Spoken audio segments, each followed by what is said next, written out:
Janet Harrell was a small-town girl. Very friendly. She was always kind. Raised by a devout Christian family. You can't say anything bad about that family.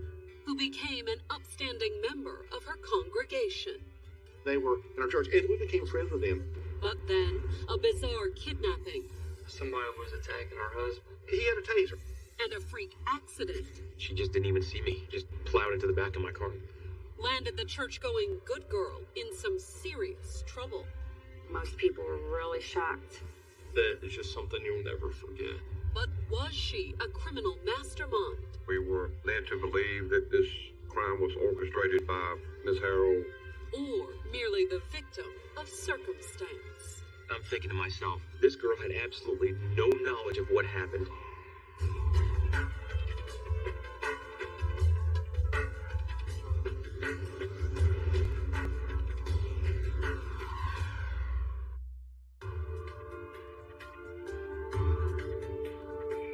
Ahoskie, North Carolina, October 4th, 2007. Thick early morning fog blanketed this small town of 5,000 near the Outer Banks. We are a very rural area. Everybody knows everybody. You can't find a better place in the world to grow up. And it's still a safe place. At least it normally was. But that foggy Thursday morning, something was going on outside the home of 33-year-old Brad Smithwick and his wife, Cindy. The dogs were just going crazy. Still in bed when the dogs woke her, Cindy called for her husband, who was already up. She said, maybe I can get Brad to go, put the shock collars on the dogs so they can quiet down. But when she got up, Cindy quickly realized that Brad was already outside and right in the middle of the disturbance. She had out on her front porch and I seen Brad struggling with somebody. It was a male subject in all black. And as Cindy watched in horror, the mysterious man in black pulled a weapon. He had a taser. And when he used it on Brad... He went down immediately, hit the pavement, that hollow sound. His nose was gushing blood. Once Brad was down, the assailant knelt over him. The suspect was tying Mrs. Smithwick's hands behind his back. And he was so intent on his work that in the fog and the darkness, Brad's assailant didn't see Cindy watching from the porch. That is, not until she screamed her husband's name. That's when the suspect looked up at her. They looked at each other. She just took off. Cindy ran inside for the phone. Cindy called in to the Hosky Police Department that somebody was attacking her husband. However, even as Cindy was on the phone, she heard Brad's truck start up and tear out of the driveway. And by the time Cindy put down the phone and ran to the door, the mysterious attacker was gone, and so was her husband. He was kidnapped.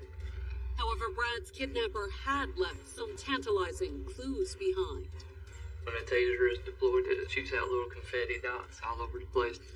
And to connect those dots, the police would need to ask some hard questions about Brad's first marriage and the mother of his 2 children, Janet Harrell.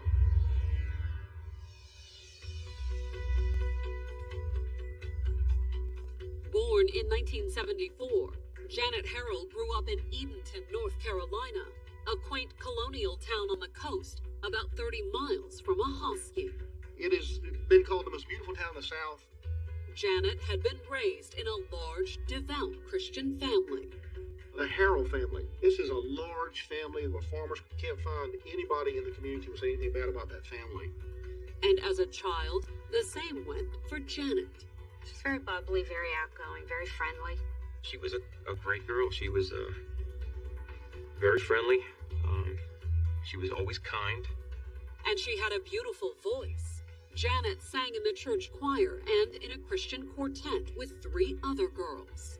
They were really good, so whenever they were seen locally, we would go and listen to them. Since Janet appeared to be everything a good church-going girl ought to be, it was quite a shock when the 17-year-old got pregnant and dropped out of high school. And when she met Brad Smithwick in 1994, she was a 20-year-old single mom, living on her own and struggling to get by. Born the same year as Janet, Brad had a carefree childhood growing up in the nearby town of Windsor. He was very outgoing. He loved to laugh and joke. But he also had a serious side. Even as a small child, he had dreamed of joining the military, a dream he made reality at the first opportunity. He joined the Marines right out of high school. He graduated on Friday and left for boot camp on Sunday. He saw action in Somalia, and he was involved, I think, some real heavy-duty stuff. Stationed at Camp Lejeune, North Carolina, he met Janet while on leave. Brad had friends that he would hang out with when he came home, and he actually met Janet with a group of girls and boys just out in a parking lot somewhere in Eatonton, North Carolina, and they just started talking. Janet was immediately attracted to the handsome young Marine. He was athletic, big stocky guy. He was a man's man. Brad was just as taken with Janet, although when he brought his new girlfriend home to meet the family, his mother wasn't as impressed. I guess you'd say when I saw her, I just didn't really have a very good feeling. And I can't explain it because I've never felt like that about anybody. Brad's mother may have had doubts, but he didn't. After 2 years of dating, the couple married in 1996. And despite Connie Smithwick's misgivings, their first few years were happy ones. They were in our church, and we became friends with them. They would come to our house and eat. In 1997, Janet gave birth to the couple's first child together, a daughter. Janet had a wonderful reputation for being a good wife and a good mother. A son followed a year later. He was really the baby of the family. With 3 young children at home, Brad left the Marines in 2000 and took a job at Nucor Steel. Working at Nucor was a tough job. They manufacture steel plate. It's a very demanding job, and to work that and be a husband, be a father, it takes a lot of dedication. He was a loving husband, a loving father, supported his family, hard worker, and was just really into the family life. But as the years went on, Brad's mother noticed a change in her son. He wasn't himself at all. He was just real quiet and withdrawn. And according to his mother, the reason was Janet. Well, I could just tell by Brad's actions when they were together, things were not good at all. She had completely changed, and he couldn't do anything to satisfy her. Brad was determined to try, though. Brad was a very strong Christian, and he didn't believe in divorce. He wanted them to try to work it out. And he tried to talk to Janet about getting marriage counseling. However, by 2004, their 8-year marriage was in serious trouble. They were sleeping in separate ends of the house and that type of thing. They were on the verge of a divorce, and it was just a matter of time. It just went from bad to worse. And by May of 2005, their marriage was over. He finally ended up moving out of the house. And when Brad filed for divorce, Janet retained primary custody of the kids. The judge told him that because he was living at home with his parents and not married, that he could not have full custody of the children, that he could still get them every other weekend. After the divorce, Janet moved on. By 2006, she even had a new man in her life, a Kitty Hawk, North Carolina police officer named Ray Jadel. Janet had known Ray longer than Brad, since she was a teenager. I've known Janet since I first moved to North Carolina back in 1990. I met her through a mutual friend at a church that I was going to in Eatonton. But the old friends had lost touch when Ray spent several years working overseas for private security firms in war-torn countries like Iraq and Kosovo. He did close protection security, which means dignitaries and people who needed close protection. And during his last tour in Iraq, Janet was suddenly back in his life. My mother was on Facebook chatting with people, and somehow they linked up on the net, and she asked for my email address. The two traded emails until he returned stateside. I had just gotten the position as a police officer in Kitty Hawk. And before too long, the two old friends had become a couple. It took about 5 or 6 months before they became more than just friends. And at the same time, her ex-husband Brad had found someone as well. Her and I didn't actually start dating until after Brad had gotten onto some internet dating service and started dating his future wife. He actually met Cindy on eHarmony.com. They had gotten real close. So close that in February of 2007, 2 years after his split from Janet, Brad and Cindy married. He really loved Cindy and was drawn to her very quickly. Janet had moved on, and now it seemed Brad had too.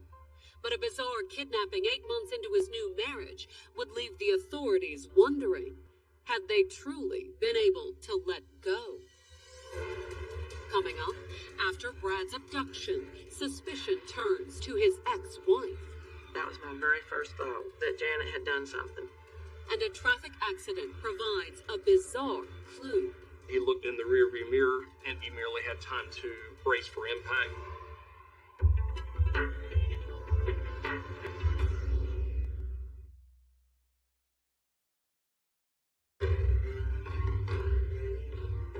Ahoskie, North Carolina, October 4th, 2007.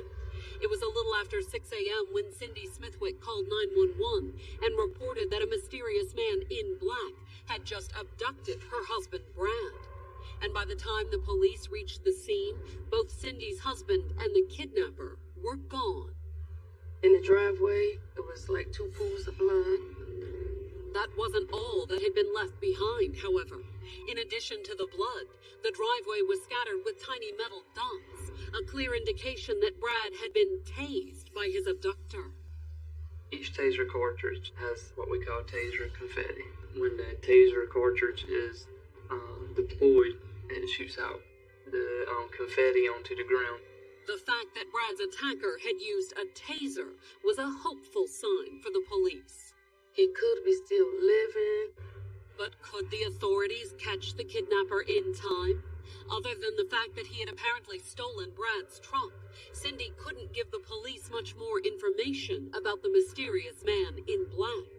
She was able to give a direction of travel. That wasn't all Cindy told the police, though. Asked who might have reason to harm her husband, she had a ready answer. His ex-wife, Janet Harrell. According to what Cindy told the police, soon after their marriage, Brad decided to try and get full custody of his children. He let her know up front that his children were the most important thing to him. And when Brad's challenge went to court in the summer of 2007, Janet suddenly had a fight on her hands. Allegations were made about things not being quite on the up and up with Janet with her lifestyle, including allegations that during their marriage, the devout, church-going Janet had affairs with other men. He said she has been living 2 different lives. The people at church know her one way, I know her another way. Whatever the truth of Brad's allegations about Janet's infidelity, the possibility that Janet hadn't been the upstanding wife and mother she appeared was enough to sway the judge. To Janet's dismay, he granted Brad primary custody of the children. She was upset about Brad getting custody of the children. But was she upset enough to orchestrate his kidnapping? Brad's wife and his mother had no doubts. That was my very first thought, that Janet had done something to him. Because Brad, at least according to his mother, had expected Janet to do something drastic. She's going to be so mad, she's going to either kill me or have me killed. Of course, Brad's assailant had used a taser, which not only led the police to hope he was still alive, it offered a crucial clue. Each piece of confetti has a serial number on it, which comes back to that cartridge. Every cartridge has its own serial number. In addition to tracking down the taser, the police also searched for his missing pickup truck. Communications published a BOLO, and by that I mean be on the lookout. for a gray and colored Dodge truck, wanted in connection to an abduction. Although when Trooper Kevin Briggs got the radio call informing him of the kidnapping, he was already en route to another emergency. The foggy morning had led to a 3-car accident on the Chowan River Bridge, about 30 miles from Ahoskie. The collision was actually just a few miles away from me. Briggs kept his eyes open, but there was no sign of a Dodge pickup. And when he reached the bridge, he discovered that one of the people involved in the 3-car accident was a fellow officer, 38-year-old Ray Jadel. Being in the law enforcement community, we often interact, whether it be backing each other up on vehicle stops or routine calls, or merely eating together at local restaurants. At the scene, Ray told Briggs that he had been driving slowly across the bridge in the fog when another motorist came up behind him, fast. He looked in the rearview mirror. What he told me at that point was he merely had time to brace for impact, and that was it. She hit the back of the car so hard that the trunk popped open. Then, after hitting him, the driver also managed to hit an oncoming car. She rear-ended Jeddle's car and then came into my lane. Incredibly, Ray Jadel, Jackie Mumma, and the driver of the 3rd car, a woman named Sally Quinn, had all escaped without injury. We got out of the cars, he came out, he checked with both of us to be sure we were okay. Then, according to what Jackie told Trooper Briggs, Ray had started acting strangely. He went back to his car. He stayed around the trunk of his car, held it down. He was just very concerned about keeping that trunk closed. But Briggs dismissed Jackie's concerns. I didn't know how to take it. I didn't necessarily think it was anything of a criminal nature. Although he had to admit, Ray did seem awfully anxious to get his car off the bridge. Once the first wrecker arrived, he actually hollered to me asking if his vehicle could be moved first. Not that Briggs thought much of Ray's request. I took it more from the perspective of I'm a law enforcement as well. Look after me. In fact, when the tow truck finally did hook up to Ray's Lincoln, I offered to give Ray Jadel a ride. Ray declined the offer, however. He was emphatic that no, I'll call my girlfriend. But first, he would make sure his car got to the wrecker's yard. I drove away with the wrecker driver, who had towed my vehicle off the bridge. By the time Ray left the accident scene, the entire area was crawling with patrol cars. The high-priority search for Brad Smithwick's stolen pickup had expanded more than 30 miles from the scene of his abduction and had reached the area where Trooper Briggs was finishing his routine accident report. In the course of my collision investigation, another trooper actually came and was stationary in the median just north of the Chowan River Bridge, there again looking for the Dodge truck occupied by an unknown assailant. Although by then, his assailant's identity wasn't entirely unknown. Running the serial number of the taser confetti had produced a surprising clue. When that serial number was ran, it came back to Kitty Hawk Police Department. At the Chowan River Bridge, Trooper Briggs was just finishing up the accident report when his supervisor contacted him with the shocking news. He basically informed me, you listen and you listen good. We've developed a suspect in this abduction, and that suspect is a law enforcement officer. And as soon as his supervisor said it, Trooper Briggs made the connection. At that point, I made a spontaneous utterance of Ray Jadel. Kitty Hawk Police, Ray Jadel's anxiety about keeping his trunk closed, and his urgent need to get off the bridge. It all made sense. As soon as he got off the radio with his supervisor, Briggs called the body shop where Ray's car had been towed. I was trying to be very vague with my conversation, not knowing who was present, if Mr. Jadel was still with him, or if he had already departed. Unfortunately, Ray had already left, but not before cleaning out the back of the Lincoln. Somebody pulled up in another car to get all the stuff out of it. I believe it was a woman. They backed the car up, bumper to bumper with the Lincoln that was wrecked. Just kind of rolled something out the back of it. Just like Trooper Briggs at the bridge, the mechanic hadn't thought much of it at the time. Everything seemed normal. He could have had like a toolbox or something. But according to the mechanic, once Ray had unloaded whatever was in the trunk, he had apparently had second thoughts about leaving the Lincoln at the body shop. He informed me that Ray Jadle asked him if he could take the vehicle. Mr. Jadle wanted to take the car back to his girlfriend's house. And by the time the state trooper had called, the car, Ray, and his girlfriend were long gone. The record driver drove to her house, dropped the car off, and drove away. No one at the body shop had caught the girlfriend's name, but since the tow truck had delivered the Lincoln, the driver did have her address. He provided me with that address, and I notified my supervisor of that address. And when they entered the address into the police computers, the investigators were surprised to discover that the name that came up was one they'd already heard in connection with Brad Smithwick's brutal abduction. The missing man's ex-wife, Janet Harrell. Coming up, the investigators close in on Ray and Janet. He said, "You know that there's a bee on the lookout for you right now." But will they find the missing man in time?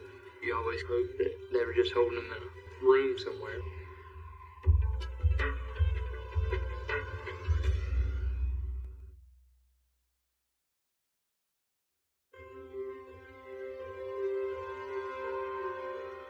By the afternoon of October 4th, 2007, police investigating the bizarre abduction of Brad Smithwick were pretty sure that his ex-wife, 33-year-old Janet Harrell, was somehow behind the kidnapping.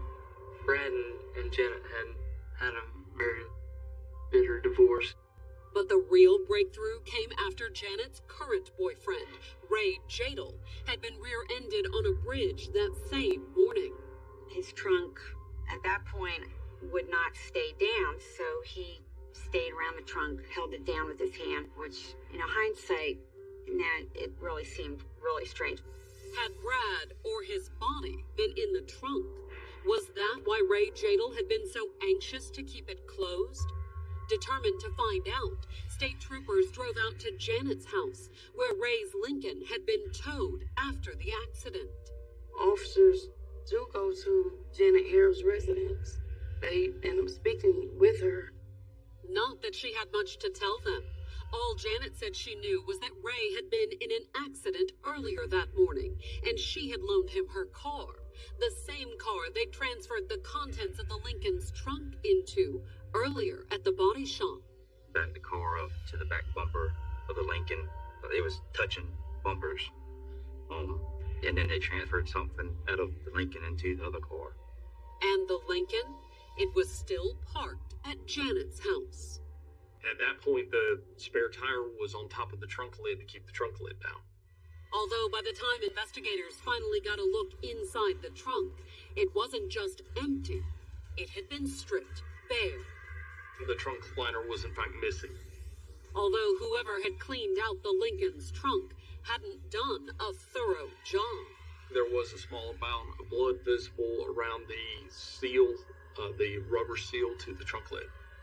All but convinced Janet and her boyfriend were behind Brad's abduction. The authorities didn't arrest her just yet. Instead, they focused on finding Ray Jadle and the missing man. Although by then, it wasn't looking too likely that he was still alive. In addition to Ray's wrecked Lincoln, by that afternoon, the police had also located Brad's missing pickup, not far from the scene of the kidnapping. The vehicle was parked like 4 blocks from the residence. Inside the truck, the police found yet more blood. And also 2 more wires left in the street that was consistent with taser wire. But where was the man that the investigators believed had wielded that taser? As the afternoon turned to dusk, the entire Outer Banks region was in the midst of a massive manhunt. It covered 2 counties. We were searching all the way from Ahoskie back up to Edenton.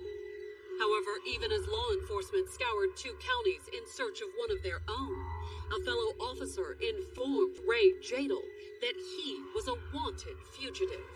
I received a telephone call from a random detective that I know. He's a friend of mine. And he said, "Do you know that there's a bee on the lookout for you right now?" Tipped off that the police were looking for him, Ray didn't run. "I'm going to straighten this out." And at about 5 o'clock that afternoon, he walked through the front door of the Kitty Hawk Police Department. And when he walked in, he was holding his arms up. He wanted them to know that he was unarmed. He lifts up his shirt like, "I don't have anything on me." No weapons, at least. But when his fellow Kitty Hawk officers cuffed Ray, they couldn't help noticing that he did have something on him. He had a blood stain in front of his shorts. Hustled into the interrogation room, Ray denied having anything to do with Brad's abduction. They told me that I was under arrest for first-degree kidnapping. And I couldn't believe it. I'm thinking to myself, this is so unreal. That's what Ray said, but it wasn't what Brad's wife, Cindy, said. She positively identified Ray as the kidnapper. She said that there's no doubt in her mind that was the guy she saw in the yard that morning. The next day, Friday, October 5th, the investigators returned to Janet's house and placed her under arrest, too. She was charged with the accessory after the fact with the first-degree kidnapping. But had Brad been in the trunk, neither Janet nor Ray Jadel would say. Nobody's talking, so it's still an ongoing investigation. With Janet and Ray in custody, the investigators had a single focus: find Brad. North Carolina Highway Patrol also had their helicopter fly in. There was a lot of people, too, that volunteered their time with four-wheelers and ATVs. We walked that highway, we walked the fields, trying to locate Mr. Smithwick. And as several days went by without any sign of Brad's body, his family clung to the chance that he was still alive. You always keep hoping they were just holding him in a room somewhere. But 5 days after Brad's kidnapping, a North Carolina Wildlife Resources Commission officer was searching the woods near the Edenton Airport when something about the underbrush caught his eye. A visible path where all the vegetation was laid down, and it was laid down going away from the path that he was on, in a manner that would be consistent with dragging a large, heavy object.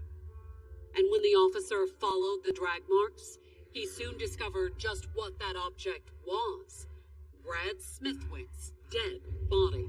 He had been there for 5 days, and the body had already started decomposing.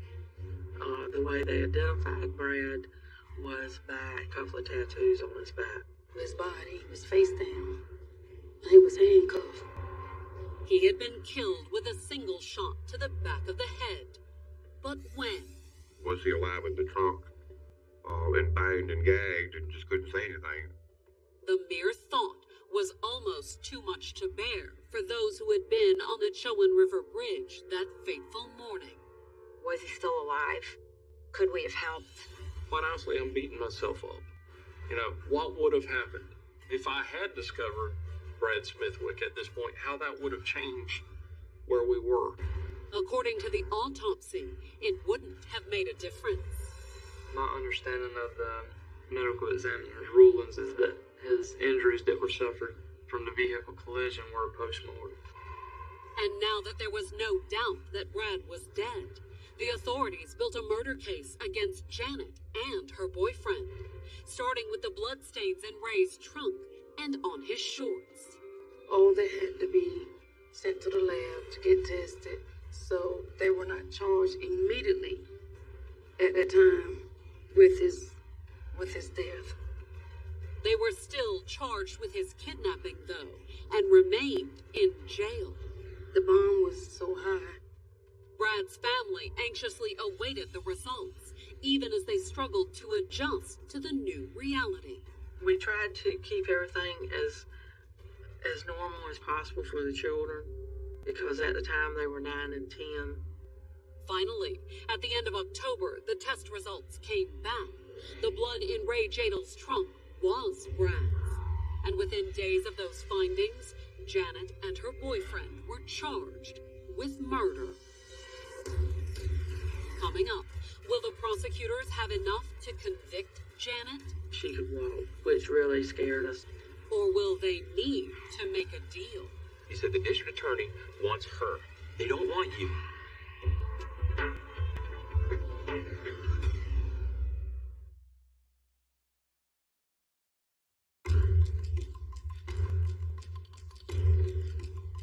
By November of 2008, it had been over a year since Brad Smithwick had been abducted from his front yard and brutally murdered.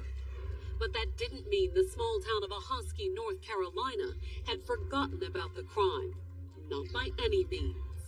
We don't have that many kidnapping cases that turn into a murder case, so, yeah, I mean, it was the talk of the town. And while a kidnapping and murder was sensational enough, it wasn't the only thing that had people talking. For starters, the alleged mastermind behind the crime was 34-year-old Janet Harrell, Brad's ex-wife and a well-known member of a Christian quartet that sang at area churches. I think most people were really shocked to hear that Janet was involved in this. The alleged triggerman in the murder was Janet's boyfriend, a local police officer named Ray Jadel. It's very unusual, especially having, a law enforcement officer involved in something like this. But the most sensational thing about the case was how they had been caught. The biggest break in the case was when Raymond Jadel was in that collision on the bridge. A collision that had apparently occurred as Ray fled the crime scene with Brad's body in the trunk. A collision scene that stems from a homicide is just something you'll never forget. Thanks in part to that collision, the case against Ray was strong. The evidence was overwhelming. The blood on the shorts, blood in both vehicles, came back to Bradley Smithwick. However, while Janet was the one with a motive, she lost custody of the children. And the authorities were convinced that she was the murder's mastermind. It would be Miss Harrell who had planned it and then bring Mr. Jadel on board to help her carry this act. The only evidence tying her to the crime was after the fact. She assisted him in getting the evidence away. And since they had no evidence she had helped plan Brad's murder, she faced second-degree murder charges. To try her for first-degree murder, they would need Ray to turn against her and confirm that she had put him up to the killing. But so far, he had refused to cooperate. He never had a statement. The only time he spoke was at his first appearance. And he said that you have the wrong man. Could the prosecutors convince Ray to come forward? On November 27, 2008, they upped the charges against him to capital murder. Which in the state of North Carolina would carry the death penalty. Would a possible death sentence be enough to turn Ray against Janet? It wasn't long afterward that his attorney approached him about the possibility of cutting a deal. He said the district attorney wants her. They don't want you. They want her. All you've got to do is say this and this and this. Say she pulled the trigger. That's all you've got to do. And Ray's response? I told him to go screw himself. Ray's attorney and the prosecutors were shocked. Why would Ray, facing a likely death sentence, refuse to name Janet as the mastermind behind her ex-husband's death? Ray claims it was because it wasn't true. In fact, he maintains that the entire thing was a horrific accident. According to Ray, it had all started during the custody battle, when Brad had started harassing Janet. He would sneak around the house at night. He would do things like bang on the door, throw a rock at the side of the house, or call a cell phone on an unlisted number. Just silly stuff like that, just to try to intimidate her. And even after Brad had won custody of the kids, Ray claims the harassment had continued. He broke into the house at one time and completely trashed her bedroom. Ray claims that Janet had been reluctant to go to the authorities due to the fact that she feared her ex-husband. This guy is a ex-Marine sniper. So according to Ray, he had decided to step in. The former cop claims that unbeknownst to Janet, he had gone over to Brad's on the morning of October 4th, 2007. My intent on going there that morning was simply to have a talk with him. To confront Brad in a very civil manner, and it basically worked this out to a point where they could just be at peace with each other and move on. But once they started talking, Ray claims that tempers quickly flared on Brad's part.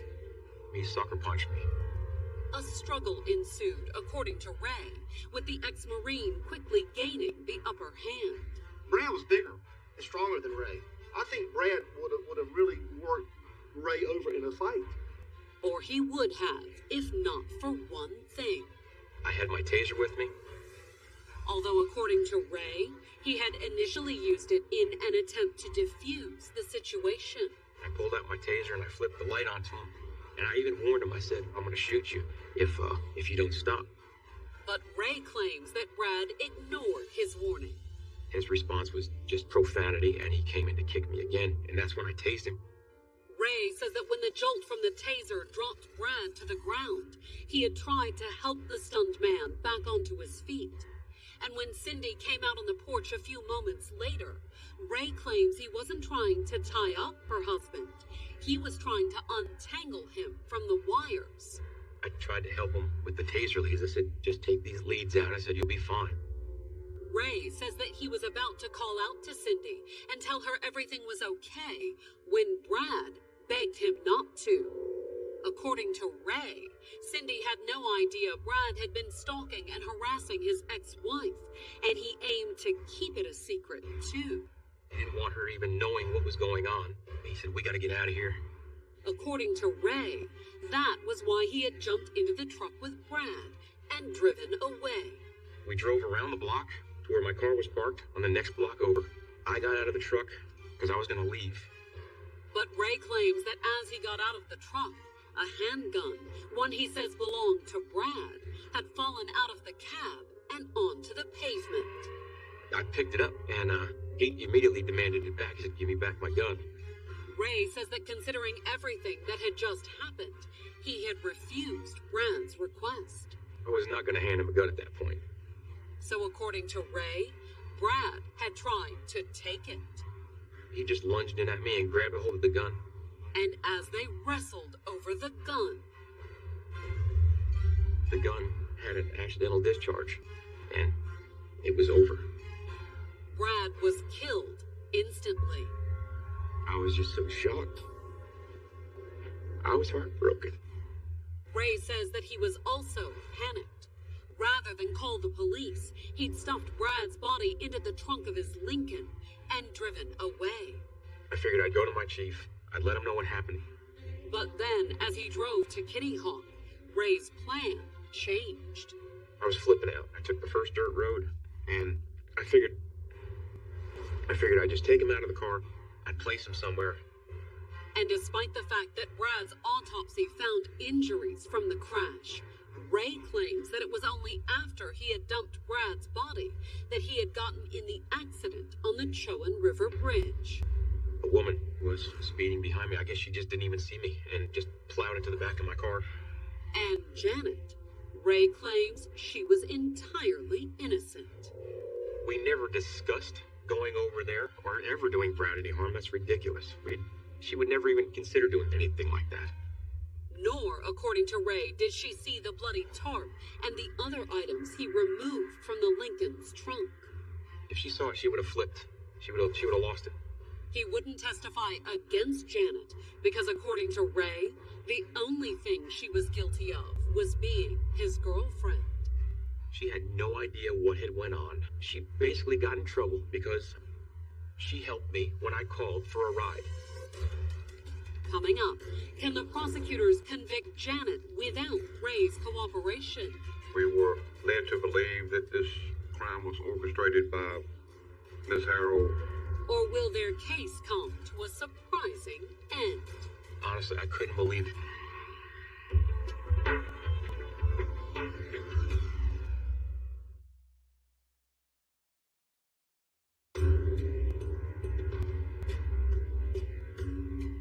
By November 2010, it had been 3 long years since Brad Smithwick had been abducted from his Ahoskie, North Carolina home and murdered. His ex-wife, 36-year-old Janet Harrell, and her boyfriend, 41-year-old Ray Jadel, had both been charged with the crime. We were led to believe that this crime was orchestrated by Miss Harrell, and she convinced Mr. Jadel to be a willing partner in carrying out this crime. Although threatened with a possible death sentence, Ray had refused to turn on Janet. Yet that November, as her trial date approached, Janet's attorneys contacted the prosecutors about a possible plea deal. Janet's attorney said that she would be willing to plead to second-degree murder if we wouldn't go to trial. Ray says he was shocked by Janet's decision. I couldn't believe it. I honestly, I couldn't believe it. I'm thinking to myself, this girl had absolutely no knowledge of what happened. There was no words to describe the disbelief. And although Ray still maintains Brad's death was an accident, he immediately accepted a similar deal. My attorney said, if you don't take this plea today, that you are going to get the death penalty. There's no other way around it. So on November 23rd, Janet Harrell and Ray Jadel each stood before a judge and pleaded guilty to Brad's murder. She pled to second-degree murder. She got basically 14 to 16 years in prison. Mr. Jadel accepted a plea of first-degree murder, life in prison without parole. Although despite the differences in the pleas and prison terms, when Brad's mother spoke at Ray's sentencing, she made it clear who she held most responsible for her son's death. I stood up and I told him, I said, Ray, you're a victim. I said, because you were manipulated and tricked into doing this. I said, I do not believe you would have done anything to Brad on your own. At Janet's sentencing, her 13-year-old daughter did the same, directly confronting her mother about the murder. She looked at her and she said, how could you take the only person from me that loved me? And of course, Janet didn't say anything. She just kind of looked down at the table. Although their mother is in prison for their father's murder, Brad and Janet's children have held up well. They seem to be happy, and I just hate it that their daddy can't be here, and I know they miss him terribly. But at the same time, most people around Ahoskie and Edenton are having a hard time reconciling what they now know about Janet with their memories of the young woman who sang in church. Most people couldn't understand why this young lady who sang so beautifully and brought a lot of joy to a lot of people could, allow her life to change like that.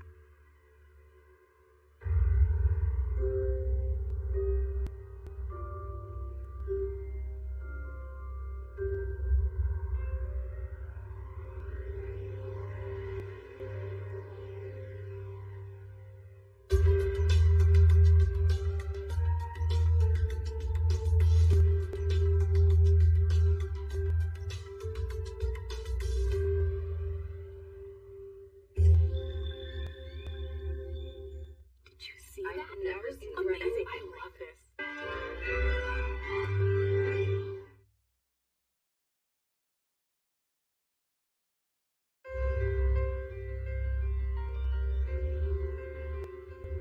Pamela Phillips was living the high life in Aspen, Colorado. She went to fancy restaurants, became a socialite. Her ex-husband Gary Triano, on the other hand, was a Tucson real estate tycoon struggling to recover from a string of bad deals. He was in kind of a downswing. And on November 1st, 1996, Gary's losing streak went from bad to worse.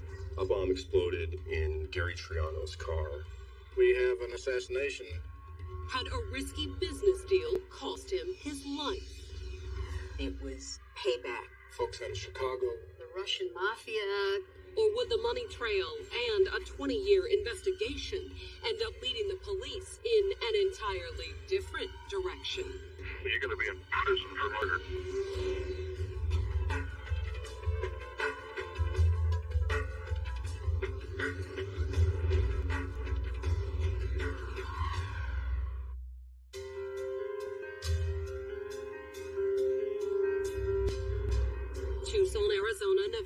1st, 1996. Although it was only 5:30 in the afternoon, the exclusive La Paloma Country Club was already crowded. A lot of golfers around. It was a Friday afternoon. It was very busy. Golf wasn't the only game being played, though. On the links and in the lounge, multi-million-dollar deals were being made. It was quite expensive to be a member of that country club. And the stakes were about to get even higher. Out in the parking lot, among the ranks of BMWs, Cadillacs, and Mercedes, a car had just exploded. Parts of things were flying far out into the street. The windshield ended up 150 yards away into a pool. Club staff and members rushed out to see what had happened, and what they found looked like a war zone. The car was devastated. The roof of the car had blown off. The doors of the car were blown open. The driver of the Lincoln Town Car was one of the club's most well-known members, 52-year-old Gary Triano. He was a mover and shaker. Real estate was his game. But it appeared to be all over. Folks that he'd been golfing with saw him get into the car. When emergency personnel arrived to put out the flames engulfing the car, they confirmed it. Gary had been in the vehicle when it exploded. There was extensive injury to Mr. Triano. Part of his hand was no longer there, and he had severe injury to his right thigh and a lot of injury to his face, his head. It was obvious that Gary was expired, and there wasn't anything they could do. Gary was dead, and since he was the victim of what appeared to be a car bomb, the implications were obvious. It would appear from preliminary observation that we have an assassination. And the search for his assassin would lead the investigators deep into both his multi-million-dollar business deals and his 7-year marriage to a former model-turned-successful real estate agent in her own right, 39-year-old Pamela Phillips. Born in 1957, Pamela Phillips grew up in Tucson, dreaming of a better life. People that grew up with her always said that Pam's aspiration in life was to be rich. And while she might not have grown up rich, she had grown up blonde and beautiful. She had been a model at one point in time here in Tucson. But modeling, especially in a market like Tucson, didn't pay the bills. So in her mid-20s, the sometime model turned to a more profitable profession, selling real estate. It's kind of an easy living sort of place. A lot of people like it. A whole lot of people. By the time Pamela got into real estate, Arizona was one of the fastest growing states in the nation, and Tucson was booming. The whole population of Metro Tucson is close to 1 million people. And thanks to Pamela's sunny beauty and sharp business sense, she sold houses to quite a few of them. She was very well known in the real estate business. She had a good job, she had her own money. Although for all of her success, Pamela couldn't compare to the real players in the high-dollar world of Tucson real estate. People like Gary Triano. 14 years older than Pam, by the mid-'80s, Gary had moved beyond selling real estate to developing it. One of dozens of up-and-coming tycoons busy carving subdivisions out of the desert. And he was well known by a lot of people, kind of a wheeler-dealer kind of guy. And he had the personality to match. He's the guy that walked in a room and everybody turned and looked. If you were with him, you knew you were going to have a good time. And if someone invested in one of his development deals, they were going to make a lot of money too. Gary was a very, very aggressive businessman. He was always going to come out ahead. He made a lot of money. He was no miser, though. With so much money rolling in, Gary made sure to spread it around. He was very prominent, huge supporter of many philanthropic organizations in town. He's the guy that would tip a server $100. Gary and his wife were equally famous for the lavish parties they threw at their Tucson home. Huge affairs attended by the movers and shakers in Tucson real estate. It's no surprise that one of those parties was where Pamela first met Gary. Pamela just liked what she saw. Not just his money and success, either. He was muscular, he had height, he had stature. Gary apparently liked what he saw, too. Within months of their meeting, he'd left his wife and started dating Pamela. Pamela came in and basically took him away from his first wife. Once his divorce was final, Gary and Pamela married in 1986. I know Gary loved her. A year later, the couple welcomed their first child, followed by a second in 1990. And by then, Pamela had given up selling real estate and focused on being everything a wealthy developer's wife was supposed to be. She was very involved with Junior League. She did all the right things, knew the right people in the community. Even if her definition of the right people rubbed some the wrong way. She just thought she was better than everybody else. If you didn't have a lot of money, you were beneath her. And in light of that, some called what happened to Pamela in the 1990s a comeuppance. After years of success, a series of high-dollar deals collapsed, and Gary's high-flying business empire was in free fall. He was in kind of a downswing at the time. Suddenly, the jet-setting couple was grounded, and for Pamela, the landing was especially hard. I can't even imagine being that kind of person. You know, to be living the high life and all of a sudden now you've fallen down that ladder. The financial setback took a toll on the couple's relationship, too. The difficulties that they had in their marriage was related to money. Specifically, Gary's lack of it. When Gary started having money troubles, that was when she bailed. In 1993, Pam filed for divorce and for full custody of the couple's 2 children. His heart was broken. He loved her and he loved his children. Coupled with his staggering business losses, the divorce was almost too much for Gary to take. He checked into a facility because he needed some help. He just couldn't get his life in check and he needed to get himself together. And he did. And he came out okay. But he also came out alone. At the custody hearing, Pamela argued that her children deserved a secure future, free from the ups and downs of Gary's real estate career. And the judge admitted that she had a point. She had the full custody. He was allowed visitation, weekends and holidays. The custody finalized, Pamela took the kids and left Tucson, looking to start a new life in a new city. After the divorce, she moved to Aspen.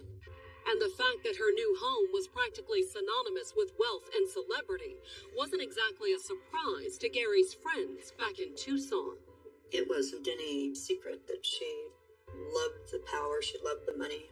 A divorce settlement would only go so far, though. So once in Aspen, Pam took up her old career. She became involved in real estate activity again. But she spent even more time enjoying the jet-setting lifestyle of the Tony resort town. She became a socialite. She went to fancy restaurants and the fancy social club there in Aspen where the more wealthy people hung out. Although it wasn't all for fun, Pamela's real goal for working the Aspen social circuit was closing a high-dollar deal of her own, one that had nothing to do with real estate. Pam wanted to develop a lifestyle that was financed by a husband. But would she have time to find her sugar daddy? Because after less than 2 years in Aspen, she was still searching and sizing up the market when a bomb blast threatened to drag her back to Tucson. Coming up, Pamela suggests a shocking source for the bomb.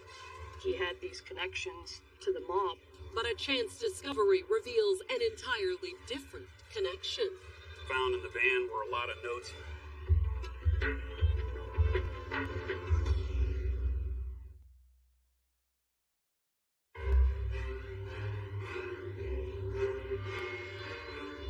At 5:38 p.m. on November 1st, 1996, a massive explosion rocked the exclusive La Paloma Country Club in Tucson, Arizona. A lot of 911 calls at that point. No one knew at first what exactly had happened. But by the time the police arrived on the scene, the cause of the explosion appeared all too clear. A car bomb.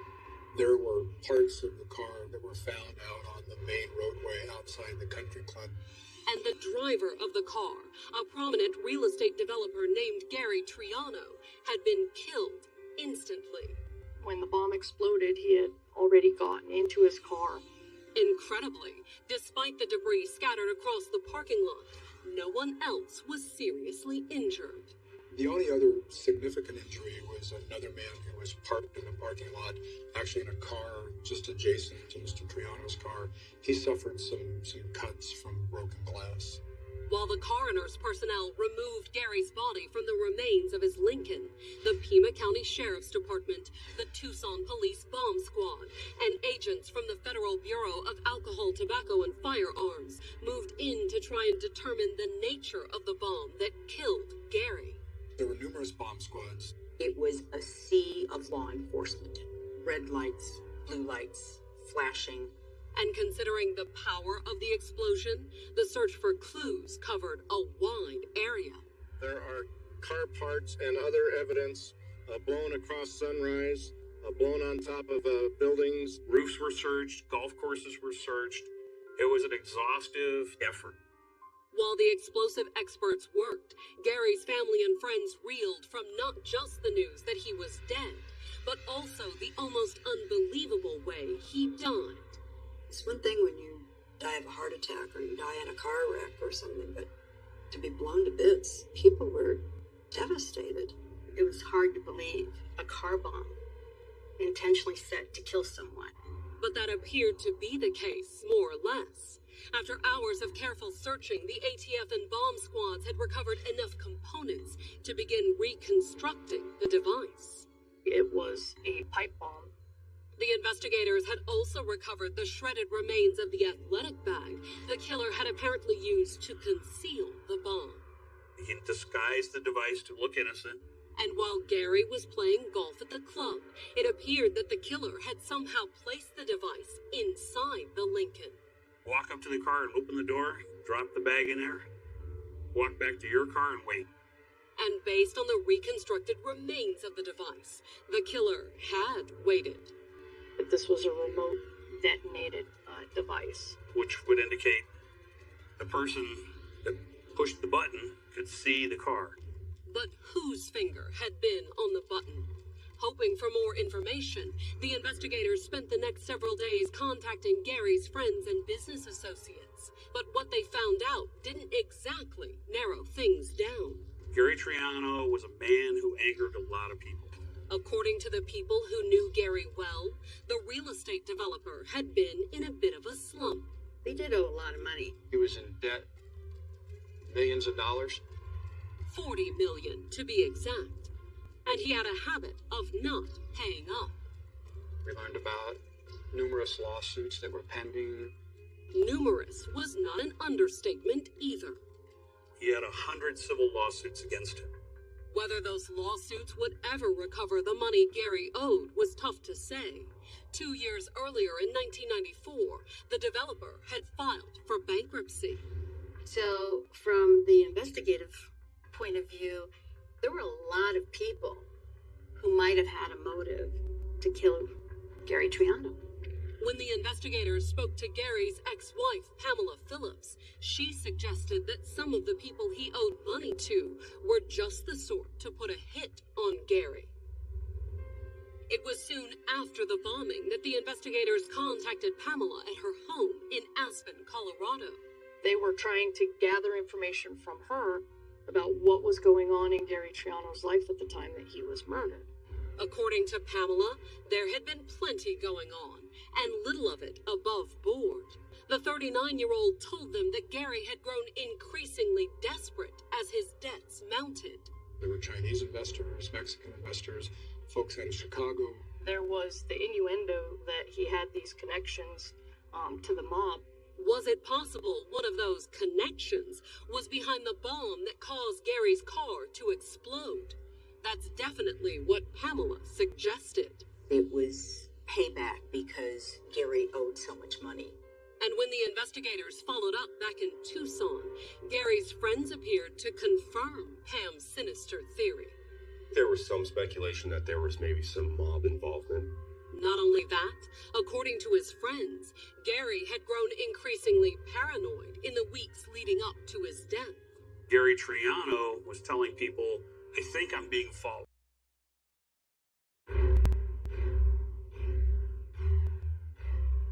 By mid-November 1996, it had been 2 weeks since Pamela Phillips' ex-husband had been murdered outside a Tucson, Arizona country club. But the whole city was still talking about the spectacular crime. A pipe bomb exploded in Gary Triano's car, ripping the roof off the car, killing him.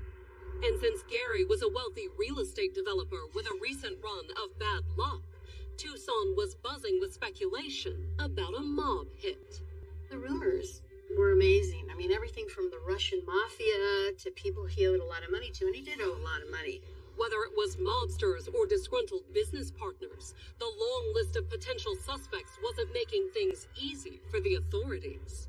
There were business associates anywhere from Florida, Chicago, China, Mexico. But then the Tucson investigators received an unexpected tip from a police detective in Aspen, Colorado. He told the investigators he had been working a case involving a con artist by the name of Ron Young. He had an arrest warrant out for Ron Young in connection with a fraud in the Aspen area. So far, Young had escaped arrest, fleeing Aspen in a stolen van.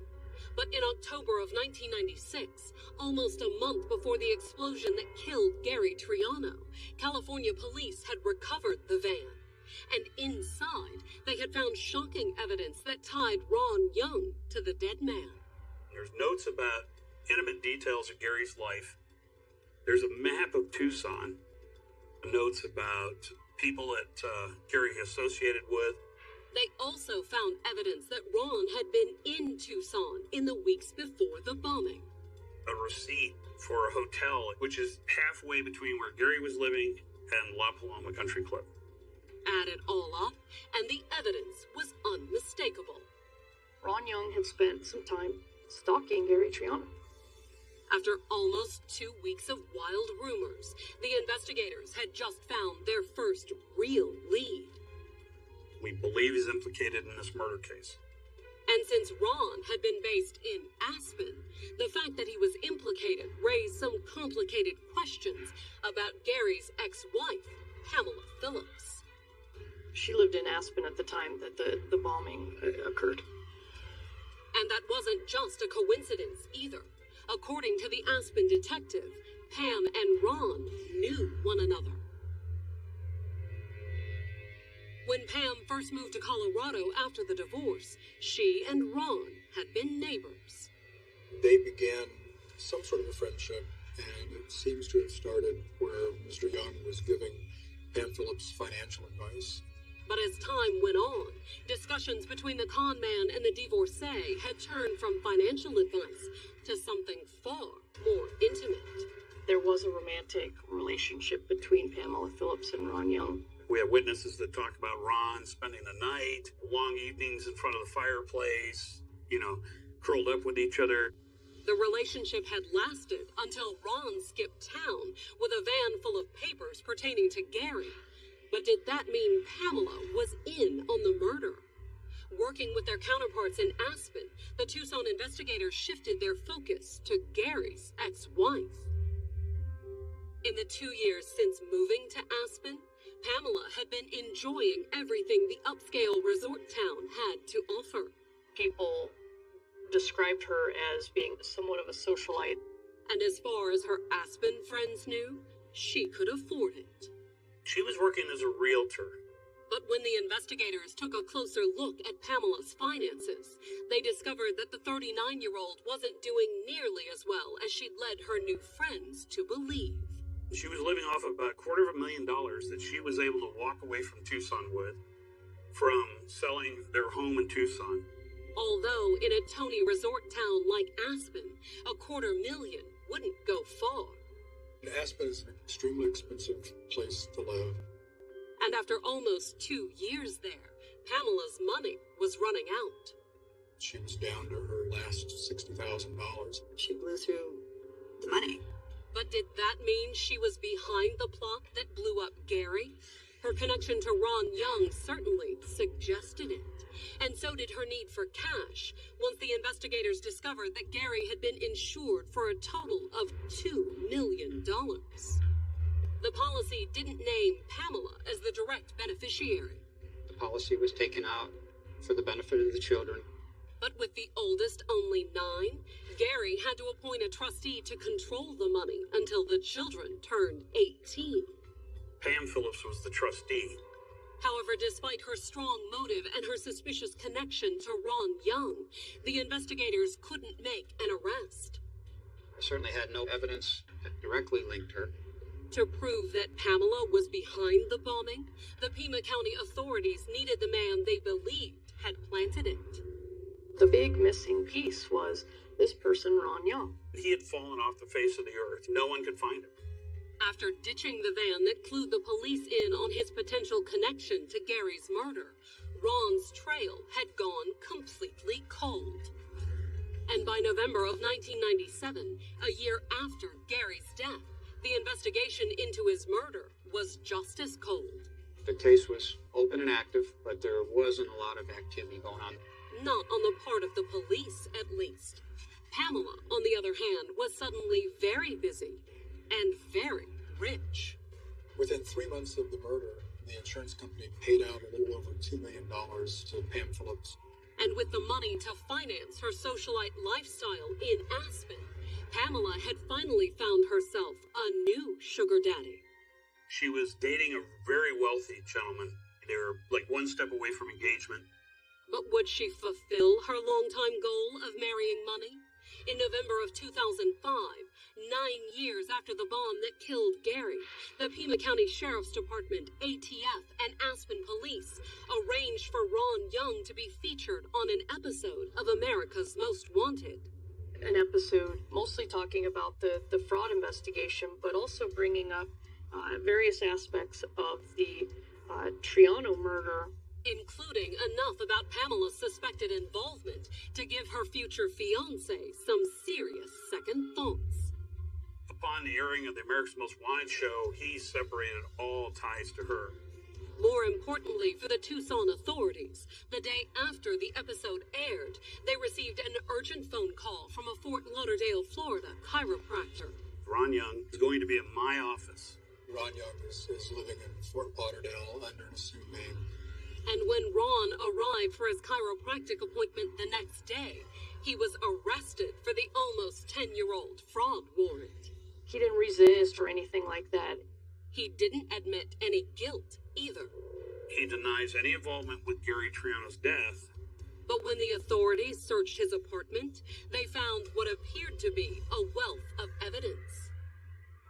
They found floppy disks, zip disks, the hard drive to his computer. There's a bunch of microcassettes. And when officers popped one of those tapes into a player, they heard the voice of Pamela Phillips. Hi, I need to talk to you. He kept meticulous records of phone conversations, audio recordings, and emails between the two of them back and forth. They discussed the money that was owed by Miss Phillips to Ron Young. A $400,000 obligation on the part of Pam Phillips. And the former real estate agent had been paying it off like a mortgage, slowly, over time.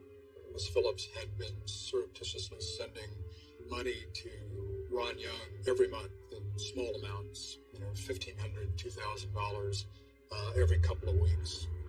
I mailed what I had. But what was the money for? As far as the cops were concerned, it was no mystery. For the purpose of Ron Young killing Gary Triano. However, throughout the hours of conversations, Ron and Pamela had been careful.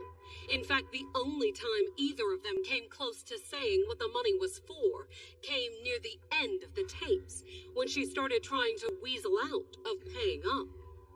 I'm not able to send you any more money. I can't. I just can't. And when Ron called her back, he had slipped up in anger, finally revealing just what would happen if Pamela didn't pay. You're going to be in prison for murder. After almost almost 10 years, the police believed they had the proof they needed. The tapes were damning. This was money for the hit. The prosecutors spent the next 2.5 years making sure their case was as airtight as possible. This is a massive case. There's only, I believe, over 400,000 pages of just paper. And in 2008, the prosecutors finally presented their massive case to the grand jury. Pamela Phillips was charged with first-degree murder and conspiracy to commit first-degree murder. But had they waited too long? When the investigators showed up at Pamela's Aspen home with an arrest warrant, she wasn't there. But she's left the country. She'd gone to Switzerland, only this time she wasn't shopping for a wealthy boyfriend. Switzerland will not allow extradition if it's a death penalty case. Pamela couldn't avoid arrest entirely, but her shrewd move did force the prosecutor's hand. In order to effectuate the extradition, we had to agree that we would not seek the death penalty against Pam Phillips. It wasn't until December 3rd, 2009, more than a decade after Gary's death, that Pam was finally arrested for his murder. She was arrested by Interpol, and she was held there for a period of time before she was extradited back to the United States.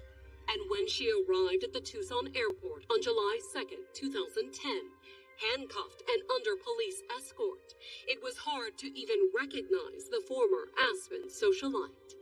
She looked disheveled. She had no makeup. She didn't appear too happy to be back in Arizona either. How's it feel to be back in Tucson?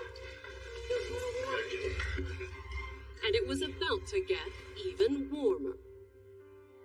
When I saw her on TV, it was just a really joyful day for me, because I knew that they finally had her and that justice would be served.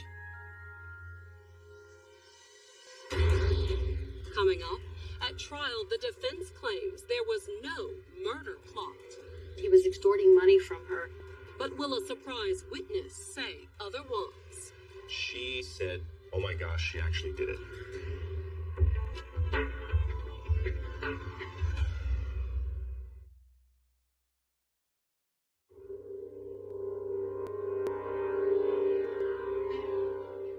On February 19th, 2014, Aspen socialite Pamela Phillips finally stood trial for her ex-husband's murder. It had been 5 years since her arrest in Europe, 6 years since she'd fled the country, and almost 18 years since Gary Triano had been killed outside a Tucson country club. But the crime was far from forgotten. The very public and dramatic way in which Gary Triano was killed, using a pipe bomb in his car, made the case something that grabbed the public's attention. The man who planted that bomb was already in prison. Ron Young had been convicted of murder in March of 2010. The prosecution's perspective was that he was the hitman, that he was getting payment for killing Gary Triano.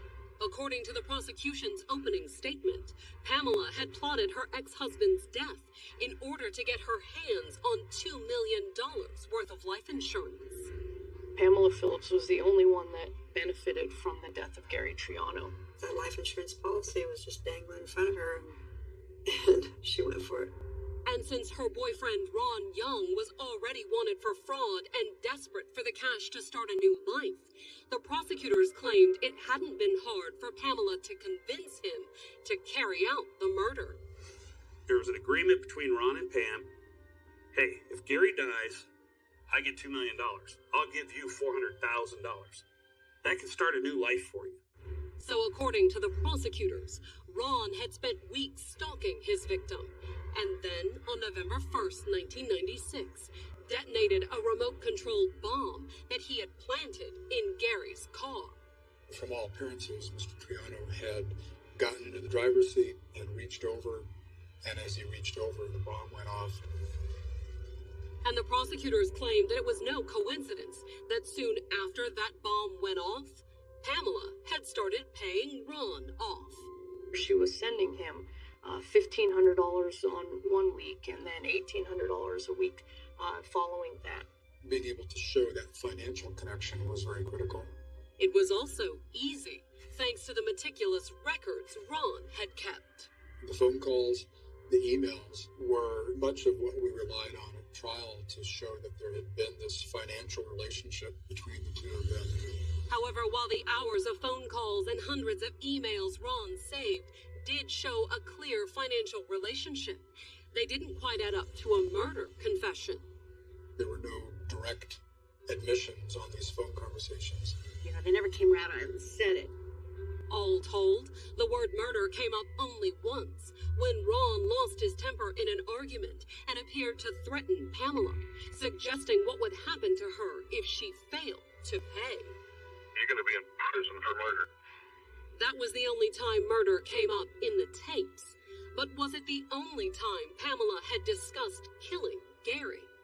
On February 27th, the prosecutors called a woman named Laura to the stand. A wealthy Tucson resident, Laura had known Pamela Phillips for more than 20 years. She testified that she was good friends with Pamela. And she testified that she had been one of Pamela's closest confidants during her divorce from Gary. A divorce that, according to Laura, had more than its share of nastiness. There was a lot of fighting in court and out of court. Including one fight whose aftermath Laura claimed to remember vividly. Gary had come over to the house, had been pretty rough with Pamela. When he left, according to Laura, Pamela had called her in tears, so she and another friend had rushed straight to Pamela's. They came over and were trying to calm her down. But as it turned out, Pamela hadn't been frightened. Laura said she had been furious. Clearly, Phillips had gotten to the point where she hated Triano. And according to Laura, Pamela said she had decided to do something about it. She said, I should just have him killed. Miss Phillips told her that she could easily hire someone to have him taken out, that his golf game was so predictable that he'd easily be found. Laura told the court that at the time, she dismissed Pamela's plotting, figuring her friend was simply blowing off steam. She didn't think a lot of the statement. But then, on November 1st, 1996, she had realized that Pam had been dead serious. When she heard Gary Triano had been killed, she said to her husband, "Oh my gosh, she actually did it." So why hadn't Laura come forward then? Why keep the secret almost 20 years? Her answer is because after Gary died, we realized if she could kill him, she could kill us. She feared for her life. Would the jury find her claims convincing? The defense certainly didn't. On cross, they argued with the case once again in the news. There was another far more obvious and less incriminating reason that she had come forward. The defense tried to suggest that maybe she was confabulating her real memories with things she had read in the newspapers. And when the defense started presenting its case, they claimed that even if Pamela had been angry at Gary, and even if she had said those things, that still didn't mean she was involved in his murder. And neither was Ron Young. According to the defense, the whole thing was an elaborate con. They portrayed Ron Young as a con man who was ripping off Pamela Phillips. And the emails, voicemails, and financial records that Ron had so meticulously and inexplicably saved, according to the defense, they were all part of his scheme to extort Pamela. They're explaining the payments that Pamela Phillips was making to Ron Young as really extortion payments. But if Pam and Ron hadn't killed Gary, then who had? The defense claimed that the state had overlooked the most obvious answer of all, the one Pamela had first given them almost 20 years ago. The defense at trial wanted to portray him as having some mob ties. And when Gary's business had gone south and he couldn't pay back the money he'd borrowed, Gary had paid with his life. It was a scorned business associate of Gary Triano's that had him killed. After almost 20 years, would the rumors that circulated after Gary's death be enough to get Pamela off a murder charge? As the case went to the jury, the prosecutors and police couldn't rule out the possibility. We have no eyewitness. We have no physical evidence.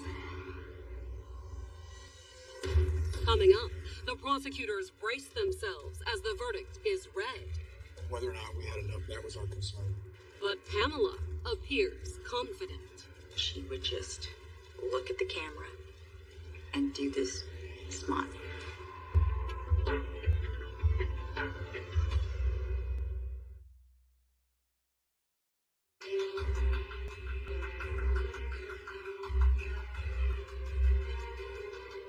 On April 8, 2014, 55-year-old Pamela Phillips sat in a Tucson, Arizona courtroom looking every bit the Aspen socialite. Pamela Phillips would spend a period of time in a room adjacent to the courtroom, getting ready for court every morning. But for the last 2 months, the state had been trying to convince the jury that the former real estate agent had planned the sensational 1996 murder of her ex-husband, Gary Triano, killed by a bomb that detonated in his car outside Tucson's most exclusive country club. Pamela Phillips stood to gain $2 million from an insurance policy. They portrayed her as selfish and manipulative, and that she was someone who wanted wealth above all else. According to the prosecution, Pamela had hired her ex-boyfriend, Ron Young, to put the bomb in her ex-husband's car in exchange for a cut of the insurance money. They continued to live off of the benefits of the murder for the next 14 years. But despite a clear trail of financial transactions and communication between the two, the prosecutors still didn't have any physical evidence that tied Pamela to the murder. We were concerned about the circumstantial nature of our case. We felt absolutely we had the right person, but whether or not we had enough circumstantial evidence to convict, that was our concern going into deliberations. The defense had made the most of that weakness, too, suggesting that one of Gary's many disgruntled business partners was behind the murder. He did owe a lot of money, and there were people who were suing him. But who would the jurors believe? When the jury filed in to read the verdict, the only person in the courtroom who appeared confident was Pamela Phillips. She would just look at the camera and do this smile. But would her smile still be there once the verdict was read? You find the defendant, Pamela Ann Phillips, guilty of first-degree murder. She had this look like, I don't believe this. And in fact, she shook her head like, no. She couldn't believe that this had happened, that she was convicted. For Gary's family and friends, their almost 20-year wait for justice was finally over. You could hear a sigh of relief from the Triano family. No high-fiving, no cheering, but just like it's over. And on May 22nd, 2014, Pamela Phillips was sentenced to life in prison. And while the Arizona prison system is a far cry from Aspen, Pamela got what she had always wanted. She's set for life. She killed somebody for money, and she just destroyed a lot of lives. She'll get to spend the rest of her life in jail.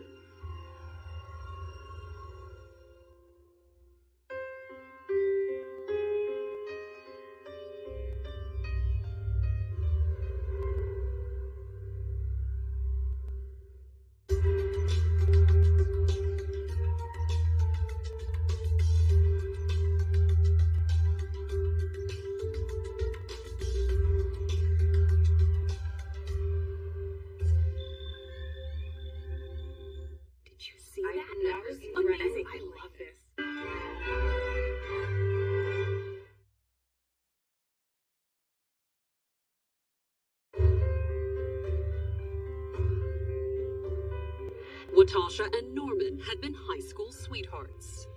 Knew each other since they were little. And the attractive young couple married at 20. I thought she was the right person for him. I thought she was a nice young lady. And Norman appeared to be a dedicated husband and provider. He joined the National Guard to try and do better for himself. But then, only days before their second wedding anniversary. He just disappeared.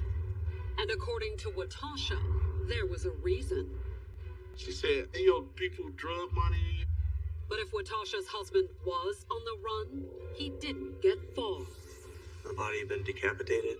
Was it gang related? Was some type of drug related payback? Or was it payback of a different sort? This was very odd for a young lady to be buying these sort of things. Search after search is Visine, a poison. That's why we're here. We know where Norman's at. I'm a lawyer.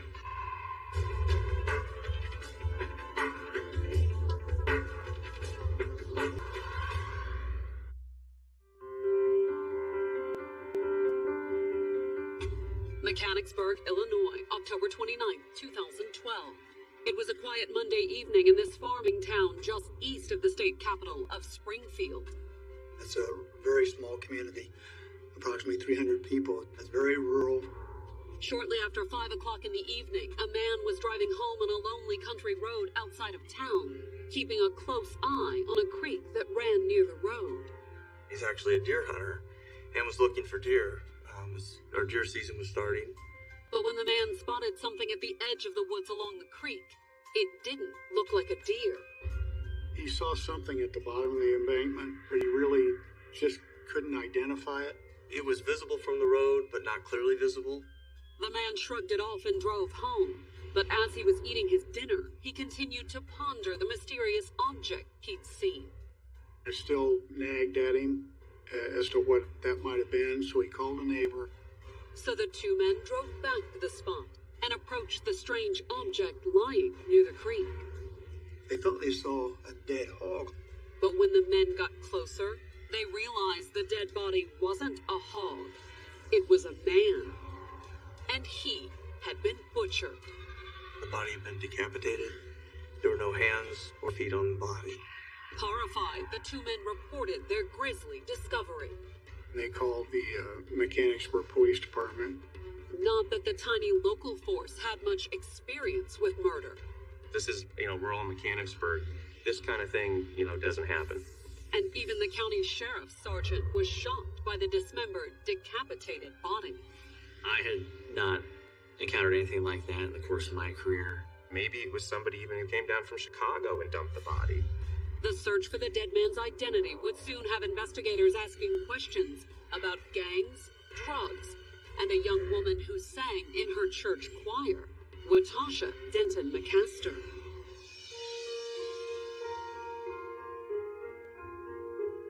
Born in 1990, Watasha Denton grew up in South Chicago, the daughter of a hardworking ex-military man.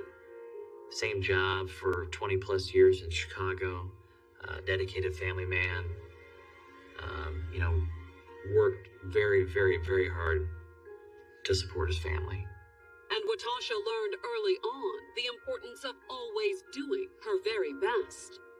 Whatever she set out to do, she was successful. By elementary school, she had already grown to be a quiet, serious girl and a good student. Very nice and sweet, very smart.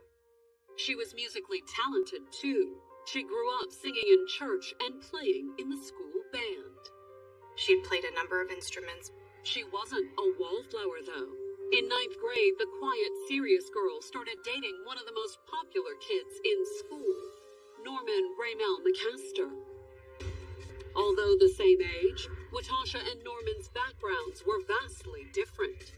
While Watasha's dad was in the service, Norman's was hustling on Chicago's street corners. I was out in the street, selling drugs, gangbanging. As an infant, Norman's mother took him to Arkansas, where Norman spent his formative years, surrounded by her family who helped take care of him. My mother, his grandmother, raised him until she died. Soon after, the 12-year-old returned home to Chicago. He moved back up here with his other grandmother. Once back in Chicago, he was reunited with his father. After Norman's birth, Marcel had managed to walk away from gangs and drugs. When you have a kid like that, made me stop doing and turn my life all the way around. Despite his complicated childhood, by the time he finished middle school, there was no denying that Norman turned out well. He was very outgoing. Norman was very likable. He's an awesome kid. One who turned his youthful energy in a positive direction. He was interested in basketball, football, all sports. And most of all, he loved wrestling ever since he was like 2 years old. However, sports wasn't the only thing that interested Norman. He's a ladies' man. When Norman first started dating, he was like 15. And one of the first girls he dated was Watasha. Ray and Tasha knew each other since they were little. The couple first started going out in 9th grade and never really stopped. They had dated off and on throughout middle school and high school. But there was nothing exclusive about their relationship. That just wasn't Norman's style. He had a lot of girlfriends. He thought he was the hottest thing out there. Their on-again, off-again romance was off after high school, when Norman's wrestling prowess won him a college scholarship. He won numerous awards for wrestling. He won state champion 2 years in a row. Yeah, he was a state qualifier. But his college years would be cut short one night after campus police were called to a fraternity party to break up a fight and ended up arresting Norman for drinking underage. He had a beer bottle in his hand. He ended up getting arrested for it. The incident cost Norman his wrestling scholarship. That scholarship was revoked because of his use of alcohol on campus. With the scholarship gone, Norman dropped out of college, but he didn't give up. He joined the Illinois Army National Guard to try and do better for himself, try and pay for school. When he told me he was going to join the Army, I knew that wasn't for him, but he's like, Mom, I can do it. Joining the Guard wasn't the only big change in Norman's life either. He'd started dating Watasha again. Like Norman, Watasha had gone off to college. She was a student at the University of Illinois at Springfield. Pretty and ambitious, getting a degree wasn't her only goal. Instead, it was just the first step in a much larger plan. It was her intention to get her bachelor's degree at UIS, join the military, as her father had been in the military, and then go to dental school after that. And she was determined to succeed. Failure for her was not an option. Norman and Watasha started seeing each other again on the weekends and during her breaks from school. I was excited for him, because I thought she was the right person for him. They were on the right path. I thought she was a nice young lady, because she always talked intelligent and stuff. This time, though, Watasha wouldn't be one of many women in Norman's life.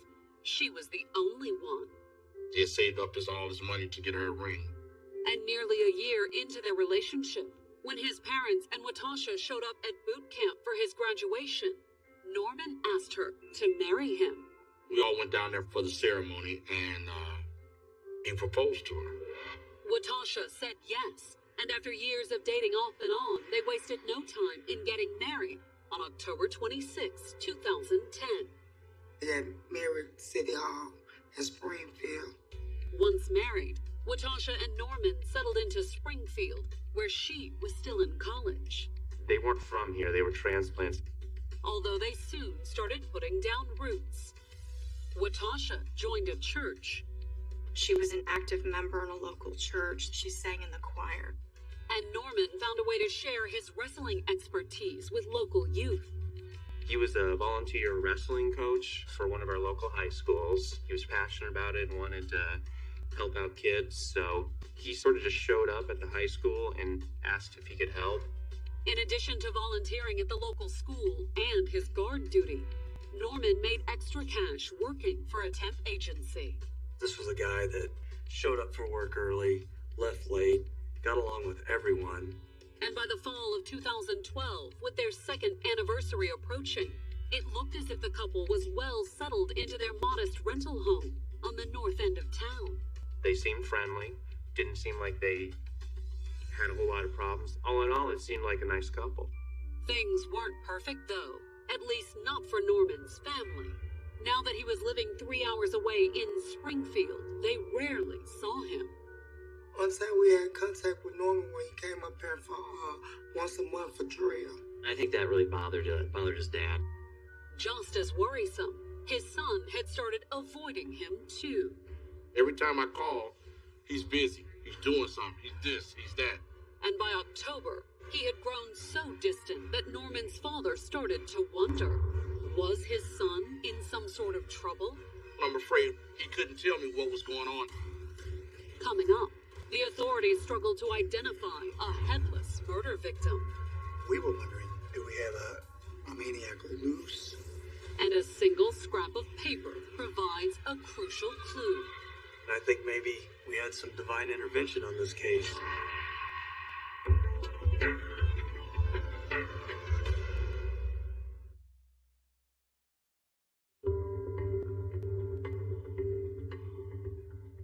On the evening of October 29, 2012, police in the tiny town of Mechanicsburg, Illinois, had an unusual mystery on their hands. I was listening to the police scanner, and all of a sudden I started to hear chatter about a body being found dumped. For rural Mechanicsburg, a dead body dumped in the woods was shocking enough. We don't have a lot of murders in Sangamon County. But this was no ordinary murder. The victim was decapitated. He was also missing both of his hands and both of his feet. Blood on the guardrail suggested that someone had stopped on the road and rolled or dragged the body down the embankment. When you go over the guardrail, away from the road, there's real tall grass. The only way you would have been able to see the body, much like the witnesses did, is if you were actually looking over right there. Based on the decomposition, it appeared that the body was several days old. But exactly how the man died wasn't all that clear. Although considering that he'd been cruelly dismembered and then dumped on the side of a remote country road, the investigators figured they had a good idea why he had been killed. My first thought is that this was maybe drug-related or possibly a gang killing. And gang-related or not, the local authorities assumed they were after more than one culprit. A crime of this magnitude, I speculated at the time that there would at least be multiple people involved, simply because of the amount of work that it would take to dismember a body and then transport it. Just where the body had been transported from was tougher to say, although the investigators at the scene did have a few theories. They didn't think that the body was somebody from Mechanicsburg. Instead, if the crime was gang or drug-related, that suggested Chicago, or possibly Springfield, a city of 100,000 a half hour west of the crime scene. We have drugs like any city or any town in the United States. In many of our cases, stem from drug use or drug abuse. And if the crime wasn't drug or gang-related, that possibility had local law enforcement even more on edge. We were wondering, do we have a serial killer? Do we have a maniac loose? Either way, one thing was certain. Whoever did this is obviously capable of doing terrible things. Terrible things that made identifying the dead man a real challenge. By cutting off the hands and feet, you're going to remove any type of fingerprint data. Also, by removing or decapitating the head, you're going to take away all dental records. You're going to take any facial features. There were so many unknowns. We didn't know who the victim was. I thought to myself, this case will never be solved. However, if the case went unsolved, it wouldn't be from lack of effort. Investigators worked through the night, hoping to discover the dead man's missing body parts. There were cadaver dogs that were sent out and searched that entire area. Nothing was found. But when they processed the scene, detectives did find one thing. We found a receipt. There was a Walmart receipt laying on the side of the road. Was it connected to the butchered corpse at the bottom of the embankment? It's windy. It could have blown out of any vehicle traveling the area. Two things suggested that wasn't the case. One was the small amount of blood smudged on the paper. The other was one item listed on the receipt. The receipt was for the purchase of a reciprocating saw. I think maybe we had some divine intervention on this case.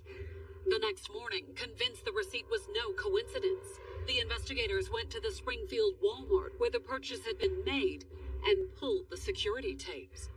They had an individual who was making a purchase on video for the items that were on the receipt. And what the investigators saw surprised them. The person making the purchase didn't exactly fit the profile of a drug dealer or a gangbanger.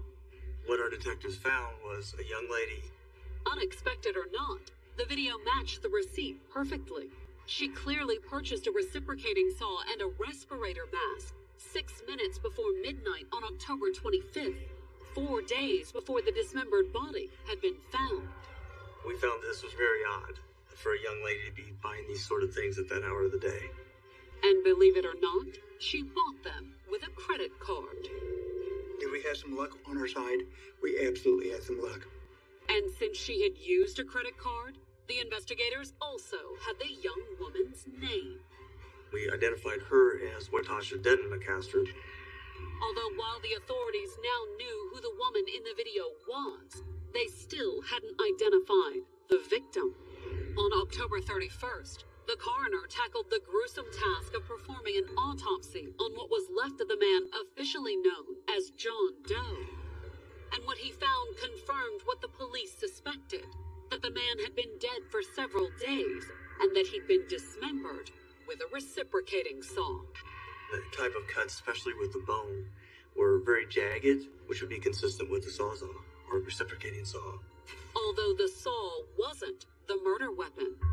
The damage to the body from dismemberment was post-mortem. We didn't have actual cause of death. Toxicology report, all that came back negative. And other than the dismemberment, there were no visible wounds on the body, at least not on the portion that the authorities had, which led them to one conclusion. We felt strongly that the homicide occurred probably through some type of head wound. However, while the autopsy couldn't identify the cause of death, it could help identify the victim eventually. I knew that we would be able to obtain a DNA profile. Of course, identifying that DNA profile would take time and something to compare it to. But the investigators weren't about to wait, because while they still hadn't identified the victim, they had identified a suspect, Watasha. We started doing surveillance on her. Although the more the investigators tailed her around Springfield, the less she looked like a killer. I wondered if we were on the wrong track. She seemed very, very ordinary. She looked like a 20-year-old college kid with not a care in the world. Going to class, meeting people at the University of Illinois campus in Springfield, going out to eat. However, the investigators did more than just follow Watasha around campus. We collected her garbage. For the most part, what the investigators found was as ordinary as Watasha. Empty cans, junk mail, and numerous empty bottles of Visine. They discarded it because they really didn't know that it had anything to do with the case. But then, more than 2 weeks after the headless body had been found, the investigators discovered something interesting among the rubbish. We found identifications, driver's license, there was a military ID, and they were in the name of Norman Ramel McCaster. And they had all been cut off with scissors. But did that mean Watasha had also cut up her husband with a reciprocating saw? For the moment, the investigators were still hesitant to haul the 22-year-old in for questioning. She did not have a criminal record. She was a student at a local college. Instead, since they now knew that Norman was in the National Guard, they followed up with his unit and made yet another suspicious discovery. He did not show up on his October 25th drill. Not only was that roughly around the time their John Doe had been killed, it was very unlike Norman. His supervisors referred to him as a soldier, never missed drill.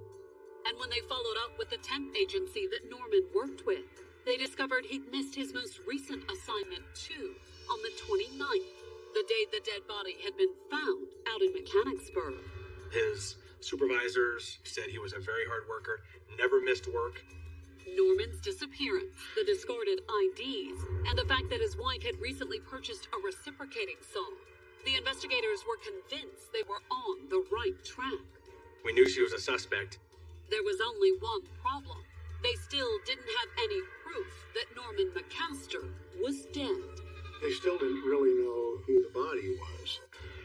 Coming up, Norman's guard service offers a chance at confirming the corpse's identity. They keep DNA samples of everyone in the military.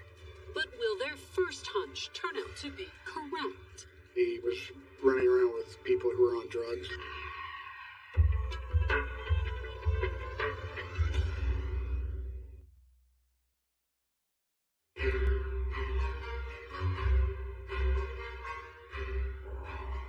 By November 21st, it had been more than 3 weeks since a hunter had found a decapitated corpse alongside a country road in Mechanicsburg, Illinois.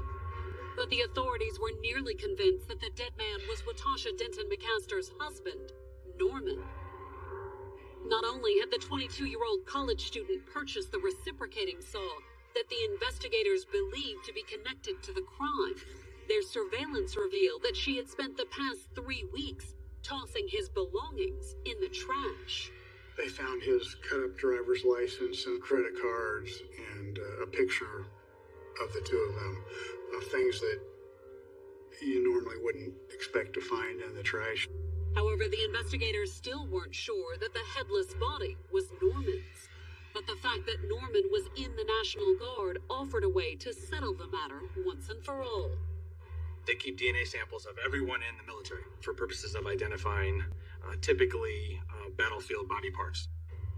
The investigators sent the DNA samples from the autopsy off to the Department of Defense, and while they waited for the results, they continued to keep close tabs on Watasha. We put a GPS tracker on our car so we knew where the car was at all times. One of her first trips to the Sangamon County Courthouse on November 7th indicated that whether her husband was dead or not, Watasha was done with him. She filed paperwork for a divorce. But was it strictly a formality? Because based on the receipts they continued to pull from Watasha's trash, the investigators were increasingly convinced that Norman was dead. She had also made purchases for cleaning supplies, gloves, a lot of plastic wrapping, air fresheners. The investigators also recovered receipts and paperwork indicating that on the same day her husband disappeared, Watasha had gone to Lowe's and ordered a large deep freezer. However, less than an hour later, Watasha had apparently reconsidered the purchase. She canceled that order. It was never delivered to the house. Was it because she'd come up with another strategy? After all, within hours of ordering the freezer, she'd gone to Walmart and bought a reciprocating saw. Based on other things they found in Watasha's trash, the investigators believed that she had dismembered her husband, or at least killed him in the house.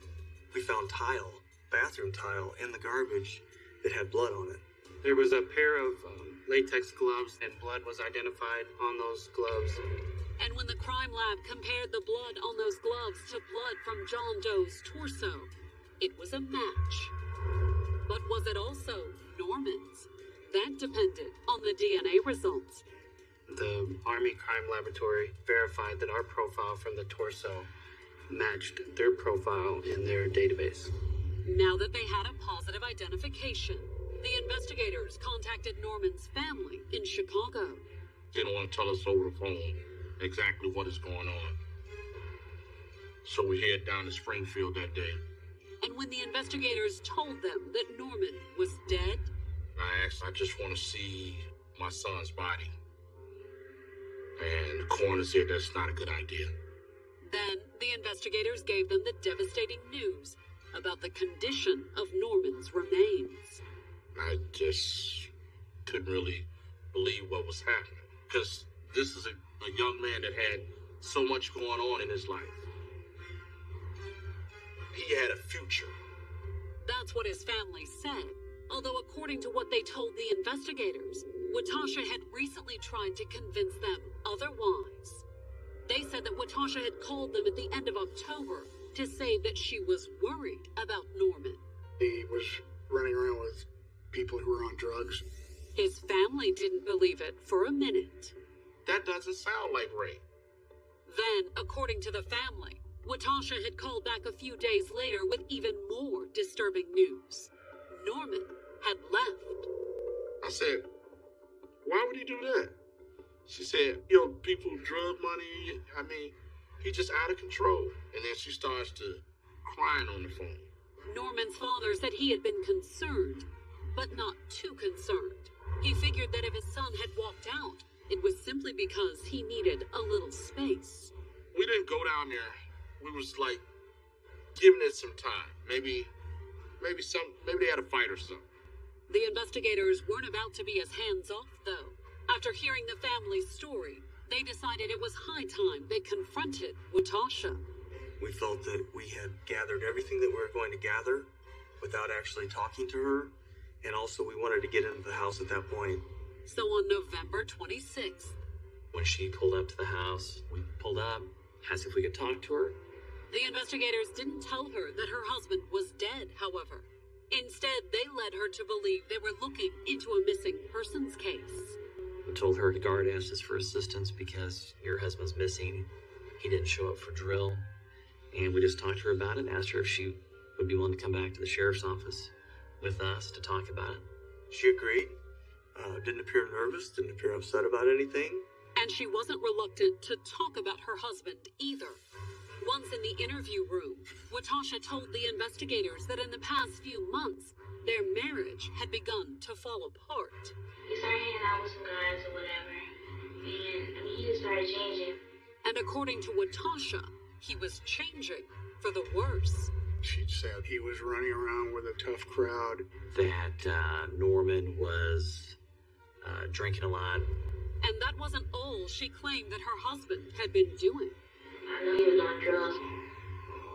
Watasha told the investigators that between Norman's new friends and the fact that her husband was always high, the months of September and October had been a nightmare.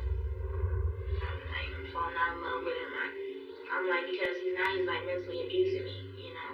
And so it's really hard because for me, it being a pre-med and college student trying to graduate. Watasha claimed that the final break had come just a few days shy of their second anniversary. I came home from school, and he was laying on the couch, and he was just kind of like just messed up. And he was like watching some porn or something, and I was like, dude, I just can't, you know. She claimed that she's a church-going person, and but wouldn't be involved in this kind of lifestyle. Yeah, no, we made 2 years we've been married, and I kicked him out on the 24th, like he actually let took all his stuff. She said that Norman took everything with him, and we asked, by everything, you mean like his ID, his clothes? She said, yep, he took everything. Clothes, shoes, everything. He even took food with him. The investigators knew that this was a lie. They'd already found Norman's IDs in the garbage more than 2 weeks after they'd found his dismembered body, dumped along a lonely country road. He got everything. Yeah. I didn't keep everything. No. You know why? Because you threw it all out in your garbage. That's why we're here. We know where Norman's at. We gave her the search warrant, told her that we were investigating the murder and that he in fact had been killed and his body had been dismembered. Watasha took the news calmly. Alright, you found another person. If she was scared or terrified, she didn't show it. But she was through talking. When she asked for an attorney, the decision was made to place her under arrest. And when I looked into her eyes and told her that, her only response was, okay.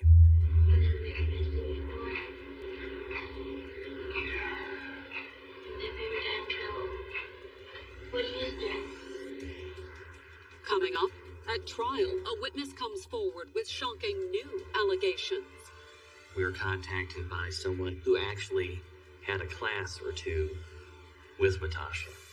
And the defense makes a surprising claim. The receipt had been purposefully placed there.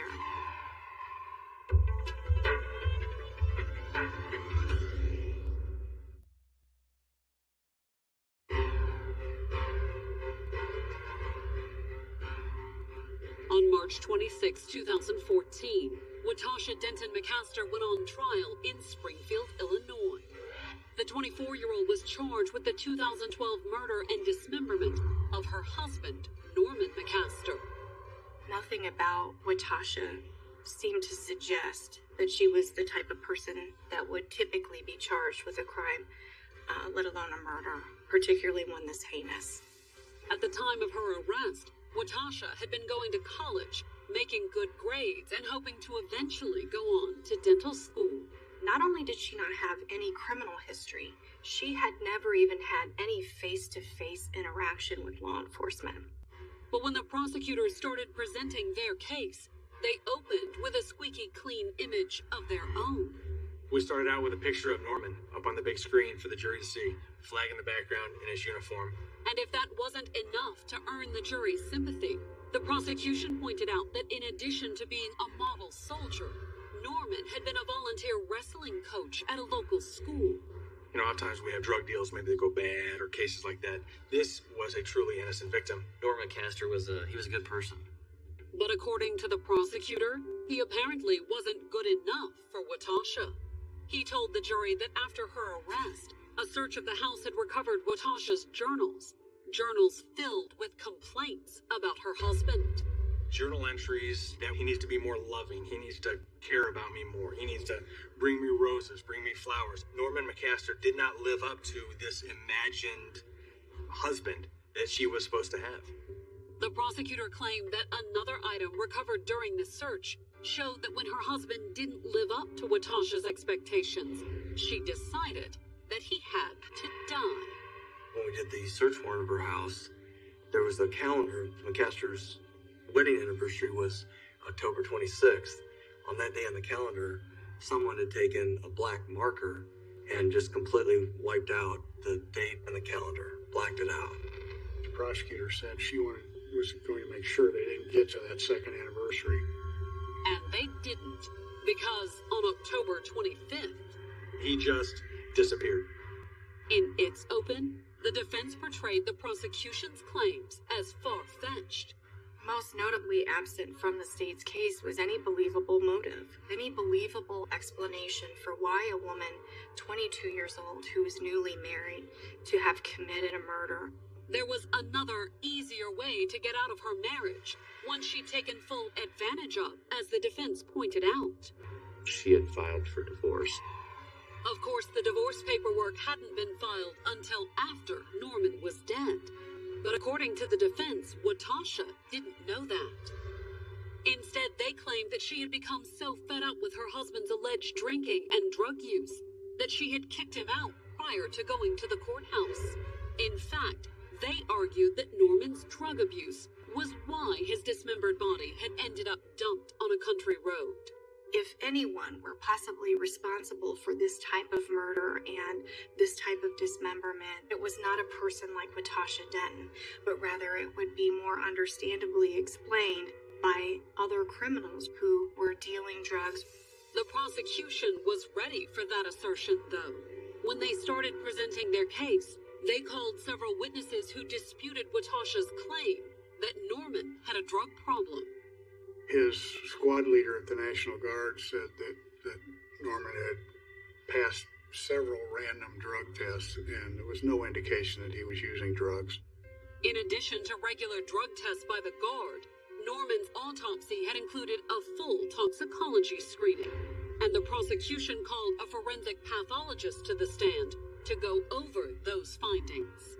The forensic pathologist tested his stomach fluid after the body was found and said there was no evidence of drugs. There was no evidence of illegal drugs, that is, but a careful review of Norman's autopsy had revealed something that the original medical examiner missed.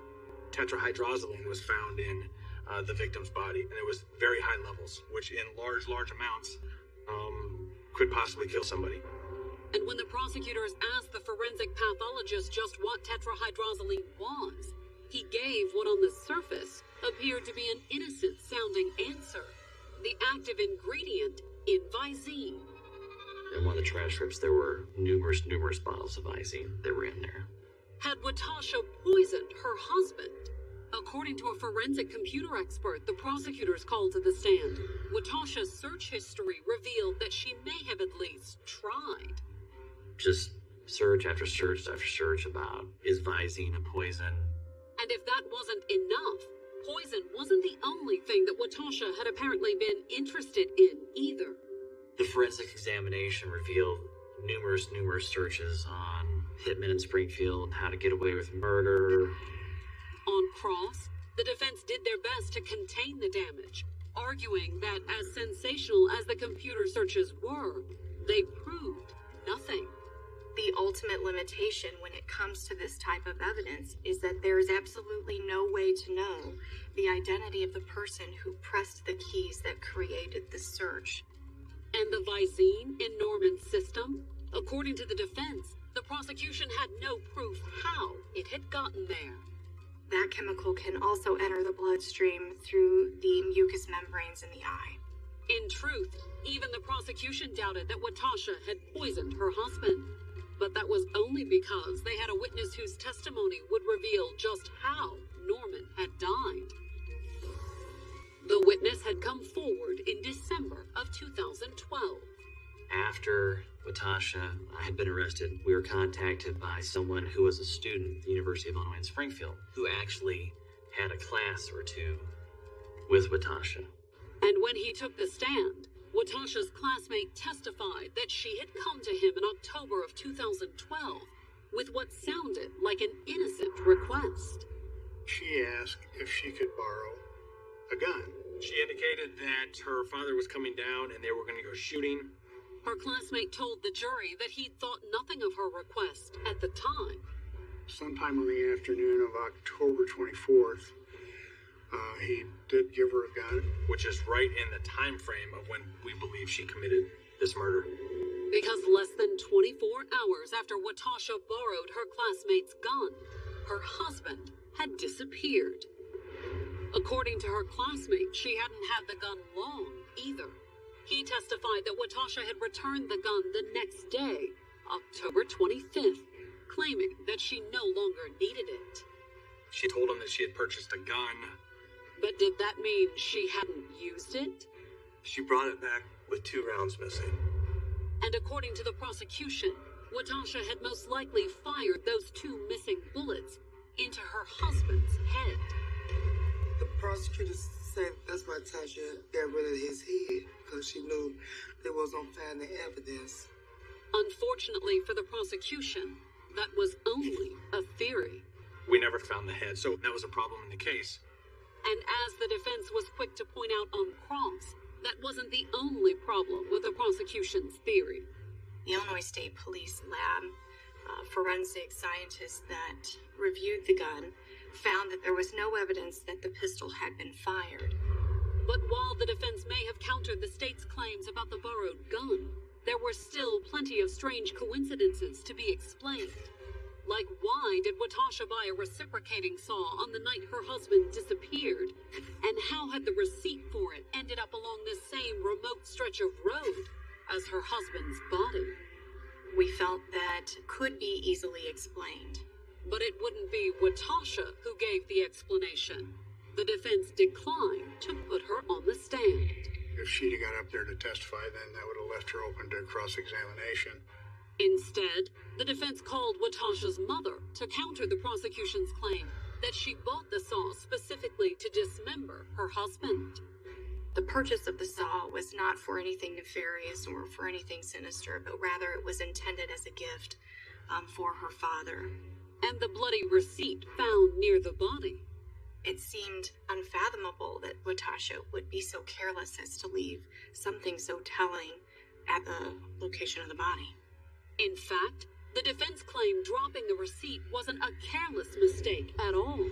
Instead, they wrapped their case by suggesting that it had been done on purpose. The person who had really done this may have an interest in framing the person closest to him.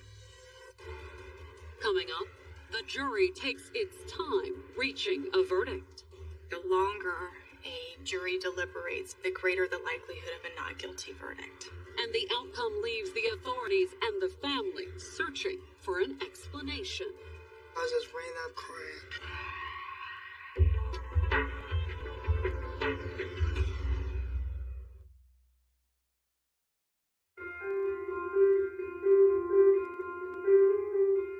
On April 1st, 2014, the jury in Watasha Denton McCaster's murder trial announced that it had reached a verdict.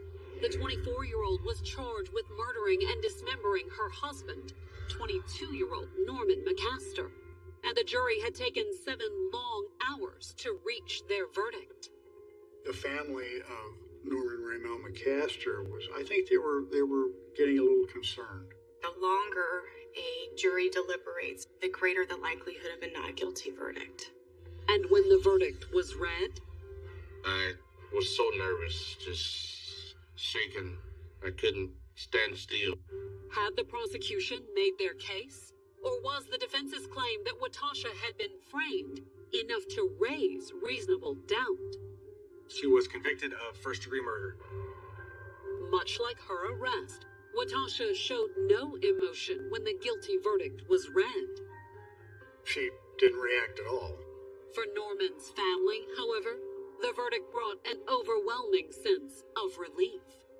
I just ran out there in the hallway and just started crying.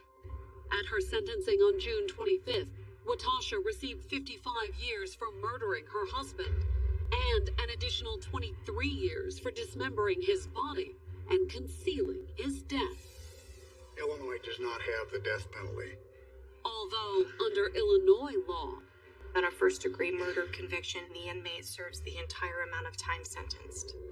the fact that she could potentially be in prison for 78 years finally had an effect on Watasha. At her sentencing, she read a tearful statement to the court, one denying that she had anything to do with her husband's death. She's never confessed to it, never taken responsibility for it. And since Watasha has never admitted what she did, the authorities and his family will never fully understand why she did it. Divorce him, leave him. Obviously, there are a lot of other things she could have done other than brutally murder him, but she was intent on killing him. And she almost got away with it. Had the body been taken 10 to 15 more feet where there was shrubs and bushes and trees, there's a good chance it never would have been detected.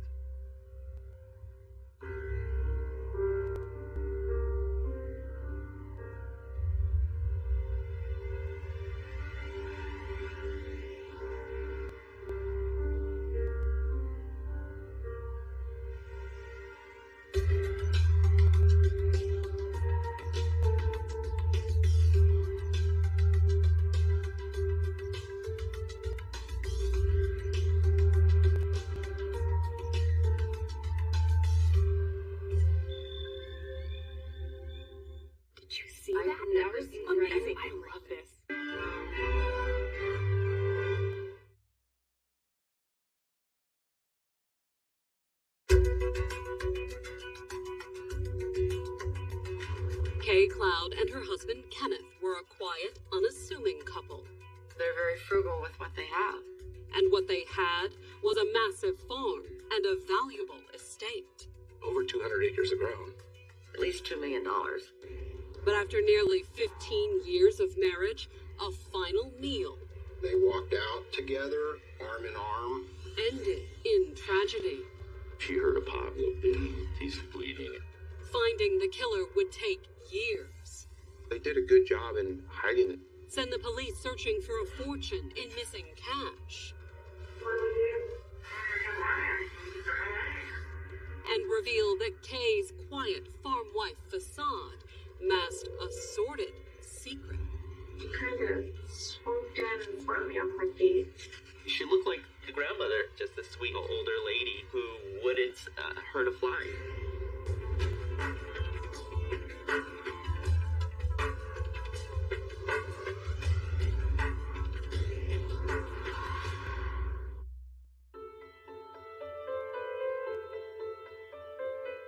Yuma, Arizona, December 9th, 1997. Situated halfway between Phoenix and San Diego, Yuma's typically one of the hottest cities in America. But not that Tuesday night. It was a cold and windy night. 48-year-old Lois K. Cloud and her husband Kenneth had driven into town from their farm just over the California line. Kenny and Kay were running some errands. Kenny's father was real sick. They were going to one of the pharmacies. And then, after picking up her father-in-law's medication, Kay and her husband had gone to dinner at a local chain. They went to Burgers and Beer. Their meal finished, the couple had paid their tab and left the restaurant. They walked out together, described as arm in arm. What happened next, no one in the restaurant saw, since Kenneth had parked around the side of the building. Away from the front, where all the windows were and where anybody could see the parking lot. But several patrons did hear it. They heard like a pow pow sound. They didn't know exactly what had went on. They didn't know what it was. Not until moments later, when Kay rushed through the front door. Back into the restaurant with blood on her. Kay Cloud was screaming and calling for help and wanting someone to call 911. Although she appeared so distraught that just why Kay wanted an ambulance wasn't entirely clear. And there's kind of a hysteria within the restaurant itself as a result of that. However, when Kay rushed back out the front door, several patrons did follow. They actually had went outside and saw Lois K. Cloud, basically tending to Ken. They saw the glass on the ground, the bullet hole in the truck. Kay's husband had just been shot. He was slumped over on the driver's side. And the search for his shooter would lead the investigators deep into the couple's finances, send them searching for an elusive con man, and leave Kay facing some very uncomfortable questions about the state of her marriage.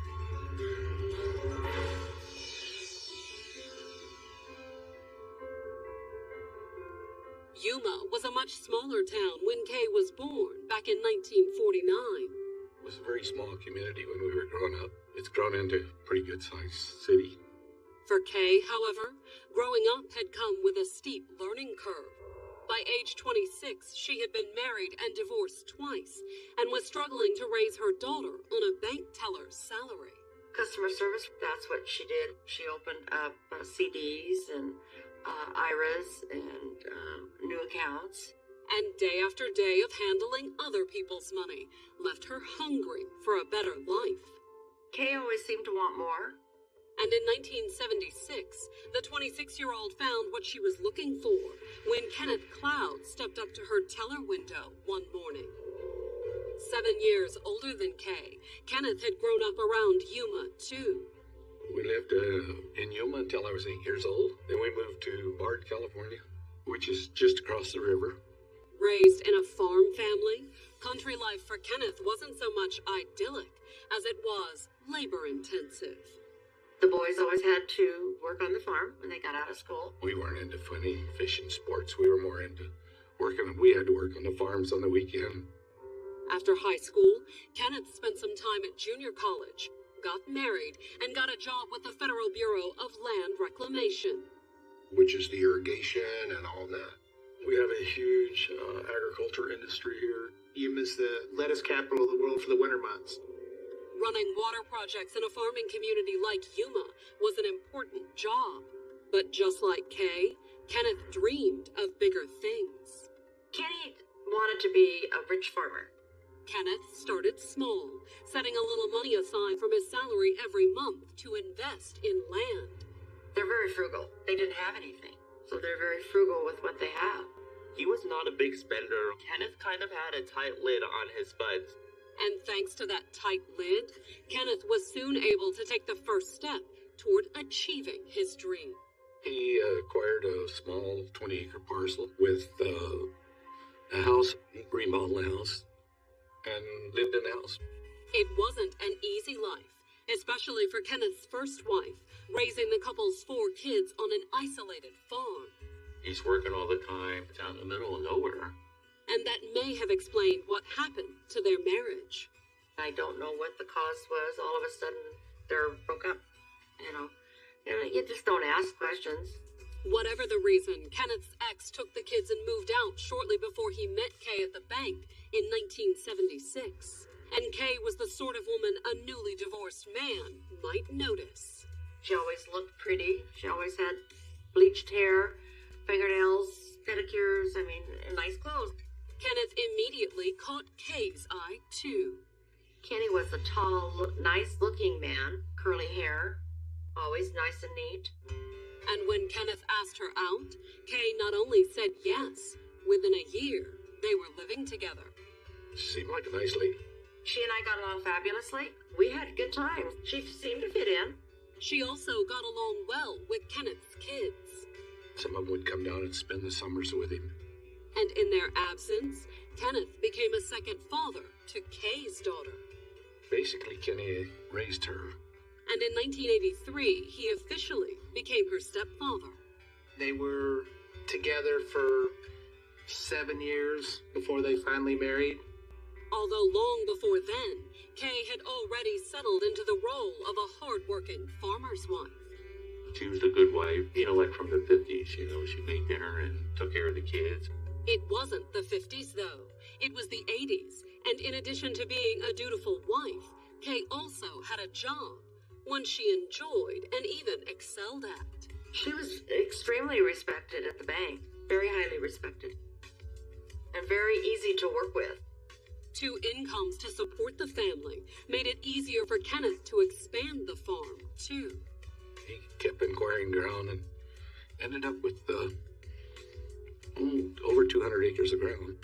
In fact, by 1994, Kenneth had acquired so much land that after 30 years of working for the Bureau of Land Reclamation, he retired at 52 and devoted himself to farming full-time. He was just living his dream. He wasn't just a retiree puttering around his property, though. He took farming seriously. Kenny Cloud was a very, very good farmer. He was also a good businessman, investing in even more land than he could personally farm. He was getting $150,000 a year leasing that land. The companies come in and grow lettuce. Kenneth and Kay were still as frugal as ever, though. Despite the money rolling in, they saved most of it, or invested it in more land. He had some money, so he was not hurting in that aspect, but he wasn't going to waste it. And after 20 years together, Kay was well accustomed to Kenneth's frugal ways. Kay knew what Kenny was like. But that didn't stop her from teasing him about it a little. She called him a tight one. And one look around their farm revealed that it was true. Kay and Kenneth still lived in the same modest farmhouse he had remodeled decades earlier. I wouldn't have lived in it. It was a cute little house. It's a starter house for some of these kids today. They certainly could have afforded a bigger house. But now that Kay's daughter was grown, what was the need? By 1997, Kay and Kenneth were on their way to being a pair of extremely well-off empty nesters. He was worth at least $2 million. Not that they were looking to move into a retirement community or beach resort. Farm life was very much in him and all of the family. And moving into the city wasn't really an option either. By Kenneth's standards, even Yuma had become too big. One time it was pretty much a rural community, but it's now grown into like a mid-sized city. Instead, when Kenneth finally gave up farming, the plan was to spend their final years far from Yuma. When he retired, that they were going to go up to the property that their family held up in Colorado. That may have been the plan, but Kenneth wouldn't live to see it. In December of 1997, a quick trip into town would take a sudden, potentially deadly turn. Coming up, police get a lead on Kenneth's shooter. The way she describes him, it's like light bulb comes on. But will his trail lead back to Kay? He was expecting some money, so he wanted to have a bank account.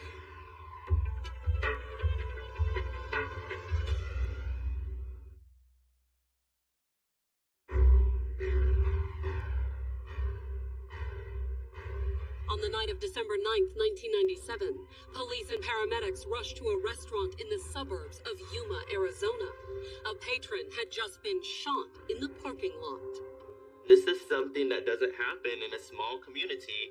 When the police arrived at the scene, they found a distraught Kay Cloud in the parking lot, being attended to by a small crowd of customers. All kind of emotions are going on. She did a lot of yelling and screaming. And the 48-year-old was screaming because her husband was slumped over the steering wheel of their truck, bleeding from a single gunshot wound to the neck.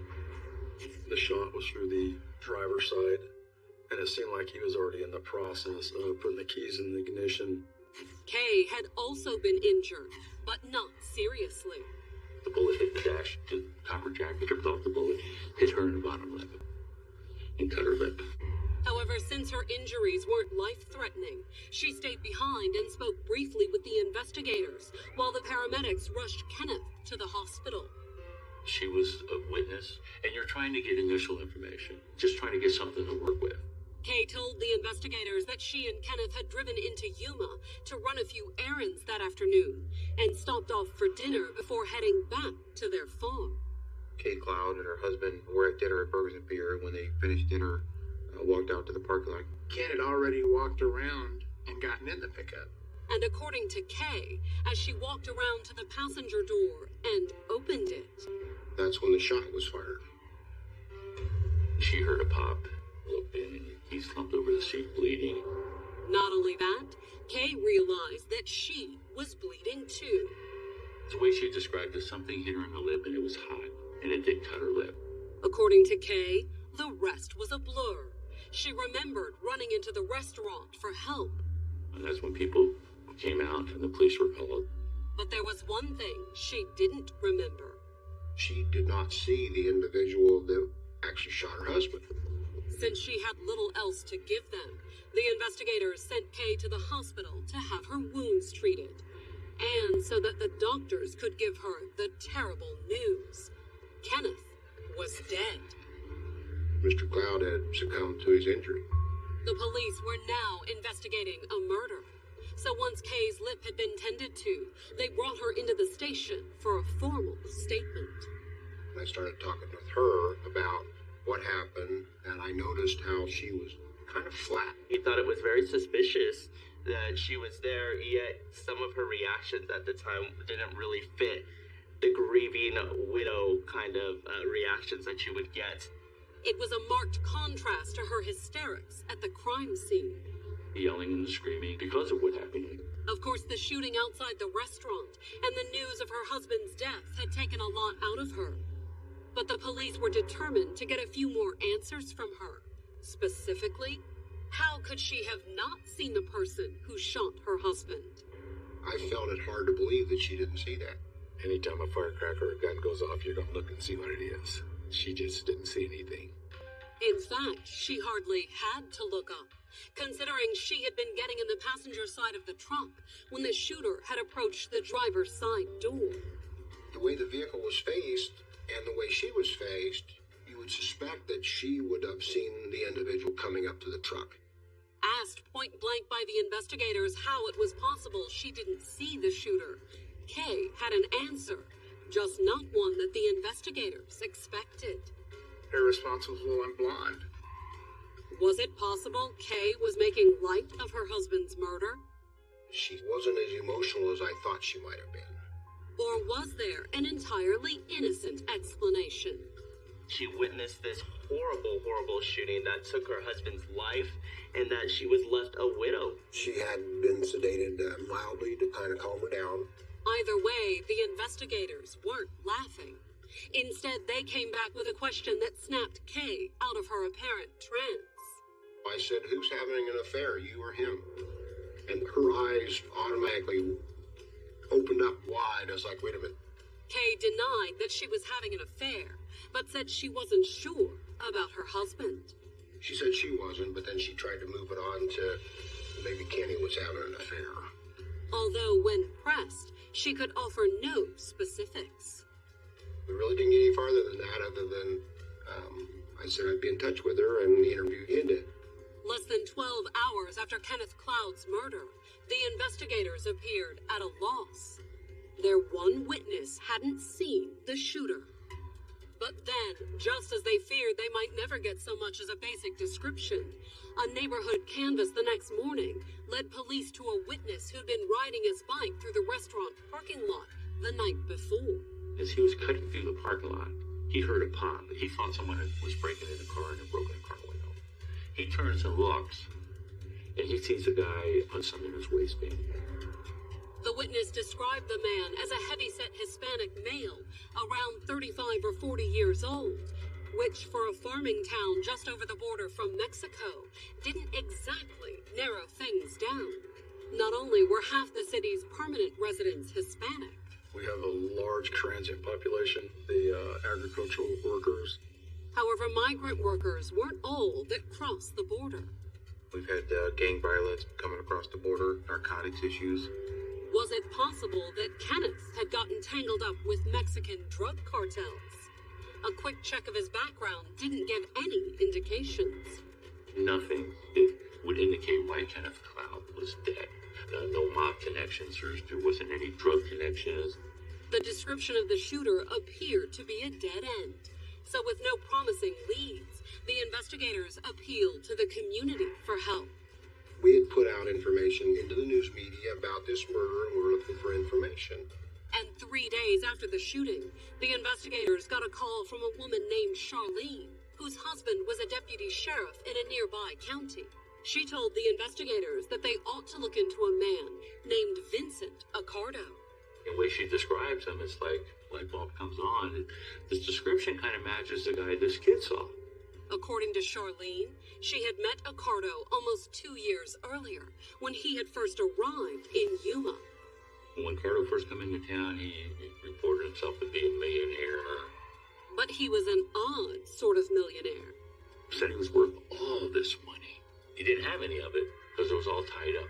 He didn't even have a suitcase with clothes in it? He only had the clothes on his back? And there was a reason, according to what Charlene told the police. Accardo's alleged millions didn't exist. Vincent Accardo was just nothing but a scammer. He had documents that were all forged, fake anyway, showing that he was worth all this money. Charlene knew he was a con man now, but not back in 1996. In fact, she told the investigators that she had even introduced him to someone she knew at a local bank. Vincent Arcado was expecting some money, so he wanted to have a bank account set up. This guy professed he was coming into this inheritance $10 million. And that was the real reason Charlene suggested the investigators look into Accardo. Because according to Charlene, the banker she had introduced the con man to was Lois K. Cloud. Coming up, the investigators uncover a possible motive. The property she kept selling, it was supposed to go to the kids. And Kay starts feeling the heat.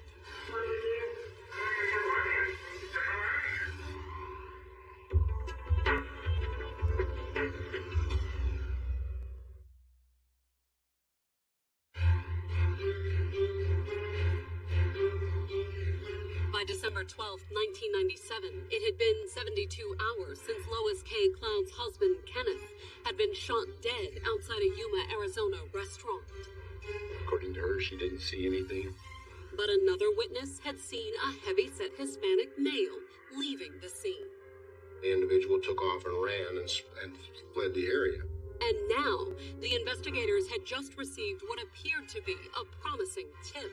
A woman had come forward with information that a little over a year earlier, she had introduced Kay Cloud to a man who matched the description of the shooter, Vincent Accardo. He had gone to the bank that Kay Cloud had worked at and tried to show that he was a huge financial investor. It wasn't true. According to the caller, Accardo was a con artist. He was trying to scam the bank. Was it possible that Accardo had gone from con man to hitman? When the investigators followed up on the tip, they made a surprising discovery about the night of the murder. We found that Vincent Accardo had come to Yuma and that he was staying across from Burgers and Beer. And then, a couple days later, a customer service rep from a local car rental agency contacted the investigators with some more interesting information. Kay Cloud had rented a vehicle a few days prior to the murder. The vehicle was returned on the day of the murder. And when the investigators went to the rental car agency, the clerk told them something else, too. There was a man with her. And I had a photograph of Vincent Accardo. That's who was with her. Only hours before her husband was murdered, Kay Cloud had been with a man who matched the description of the killer. Now, you know she's not telling you the truth, she's withholding something. Convinced that Kay knew far more about her husband's murder than she had led them to believe, the investigators quietly contacted several of Ken's friends and family. And what they learned hinted at a possible motive. Kenneth wasn't just a successful farmer and millionaire. He was a miser. Friends and family told the investigators that despite all his financial success, Kenneth had stayed true to his frugal country roots. He didn't want to spend any money. In fact, Kenneth was so tight-fisted that whenever he and Kay went out to dinner, she had to pick up the check with the money she made at the bank. Kenny would always say that Kay had to pay for dinner because she wanted to go. And the same was true for new clothes, a new car, or a new house. Whatever Kay wanted to spend money on, Kenneth was against it. She wanted to move into town and do something nice, and he wouldn't do it. And the property up in Colorado that they were planning to retire to, according to the family, that had been Kenneth's dream, not Kay's. She was just livid that he would spend money on property up in Colorado. The couple's fight over money wasn't mere bickering either. According to the family, the marriage had been in trouble, so much so that just before the murder, Kay and Kenneth had even sought counseling. That weekend before, they'd gone to Phoenix to a retreat to try to work out their marital problems. Apparently, the retreat hadn't gone well, at least not according to what Kenneth had told his brother. Just a few days before he was murdered, he told me that his wife took $6,000 out of the account and was planning on leaving. Of course, Kay didn't leave, and that led the investigators to suspect she had done something else with that $6,000. Hire Vincent Accardo. She paid him to kill her husband. That's what the investigators believed. So after uncovering the information about her troubled marriage and the rental car, the investigators brought Kay in for another round of questioning. I confronted her about renting a car for this guy. That's when she came out. She said yes, that they were friends and that he'd come to town and she'd rented the car for him. Kay even admitted that she had visited Accardo at his hotel room prior to the shooting. Although according to her, it was entirely innocent. I started inside just kind of chuckling to myself, saying, yeah, right, you know. As far as the investigators were concerned, everything was falling into place. But the prosecutors weren't so sure just yet. Was their circumstantial case enough to convince a jury? We just couldn't get to the next step as far as, proof beyond a reasonable doubt. What they needed was Vincent Accardo. If I arrest her for conspiracy, it's not going to go anywhere because I don't have the shooter. And if Kay had paid Accardo to kill her husband, the investigators figured they knew a pretty good way to find him. We started looking at the cloud finances and the money trail.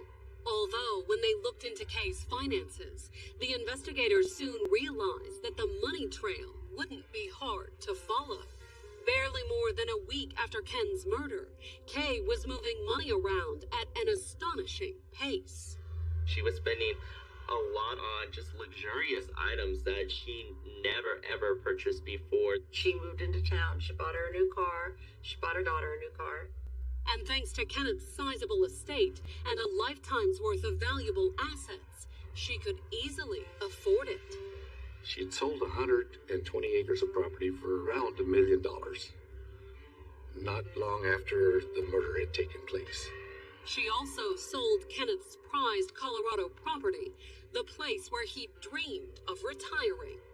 She, almost immediately sold that piece of property. She literally gave it away because she did not get out of it what they paid for it. Kenneth's family was appalled, and not just because of the bad deals that Kay made. The property that they had, she kept selling, and of course it was supposed to go to the kids. Kay's rapid liquidation of Kenneth's assets appeared to confirm the investigators' suspicion about her motive. But even more interesting, buried within her financial records were numerous payouts to the suspected hitman. She was writing checks out to Vincent Accardo. These amounts were anywhere from hundreds of dollars to thousands of dollars. She had also bought him a motorcycle and a Lincoln Continental. They went to the dealers. The motorcycle, when she bought it for him, she registered it to Vincent. We knew they were together. We knew they were seeing each other. Despite the money trail connecting Kay and Vincent, the investigators were unable to find him. He fled Yuma. And even a subpoena of Kay's phone records failed to reveal where he was. They did a good job in hiding themselves. They did a good job in not talking. And with Accardo gone underground, most likely living under an alias, the case began to grow cold. Months passed, and then years. But even as Kay continued living off the proceeds of her husband's murder, Kenneth's family and the Yuma police were determined to see that she wouldn't get away with it. We would come in about every 2 or 3 months, wanting to know what was going on with the case. And 5 years later, at the end of 2002, the latest batch of phone records provided a solid lead.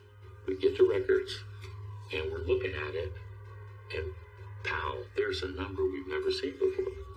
Kay had finally slipped up, revealing just how she had kept her contact with Accardo hidden. She had a secret phone, a prepaid burner. What tripped her up on that was she used her regular cell phone, the number we had, and apparently she was checking her voicemail on the secret phone, and that's how that number came up. And now that they had the number, the investigators were able to pull the records for it. They revealed that it was being used almost exclusively to call one number, a residential landline in McAllen, Texas. Had the authorities finally found the elusive Accardo?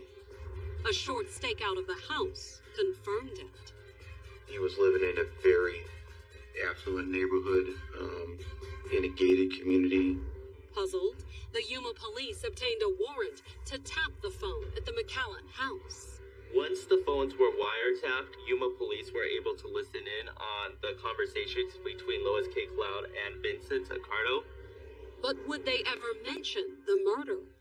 After more than 5 years, there was no guarantee. So the investigators came up with a plan to prod things along. Our plan was to put an article in the newspaper about the murder. As predicted, the appearance of the article on April 26, 2003, prompted Kay to place a call to Vincent. A worried call. There's a picture of Vincent Accardo from that cage. And they said they would like to talk to him. There's a long pause, and his words were, "They're closer than I thought." Vincent's response sent Kay into a panic. I'm so that my stomach, I am gonna die. What do we do? Then, as the investigators listened in, Accardo urged Kay to sell the last of the farmland she'd inherited from her husband. 1 minute it would be, "I love you." The next minute it would be him trying to elicit as much money that he could from K. Cloud. She said just as soon as she could get the rest of the property sold, she would give him the money and they would run off together. There was absolutely no doubt, listen to those wiretaps, that Vincent Accardo murdered Kenneth Cloud. There's absolutely no doubt that K. Cloud knew about that. However, despite Vincent's assurances to Kay that they would run off together, it didn't appear that he would wait for her. On April 28th, while the Arizona and Texas authorities were arranging for arrest warrants and extradition, the detectives keeping the McAllen house under surveillance watched as Vincent loaded up his SUV. He's made some comments early on that he may flee, so we were definitely concerned about that. In fact, he almost made it to the border before the police pulled him over and made the arrest. That was just outside Brownsville, Texas, that we made the decision. That same day, detectives in Yuma knocked on the door of the new home Lois K. Cloud had bought after her husband's death. She answers the door. They say K. Cloud, you're under arrest for the murder of Kenneth Cloud. Coming up, can the prosecutors convict Kay? She looked like the grandmother who wouldn't hurt a fly. Or can she convince the jury that Accardo acted alone? I was asking to kill my husband.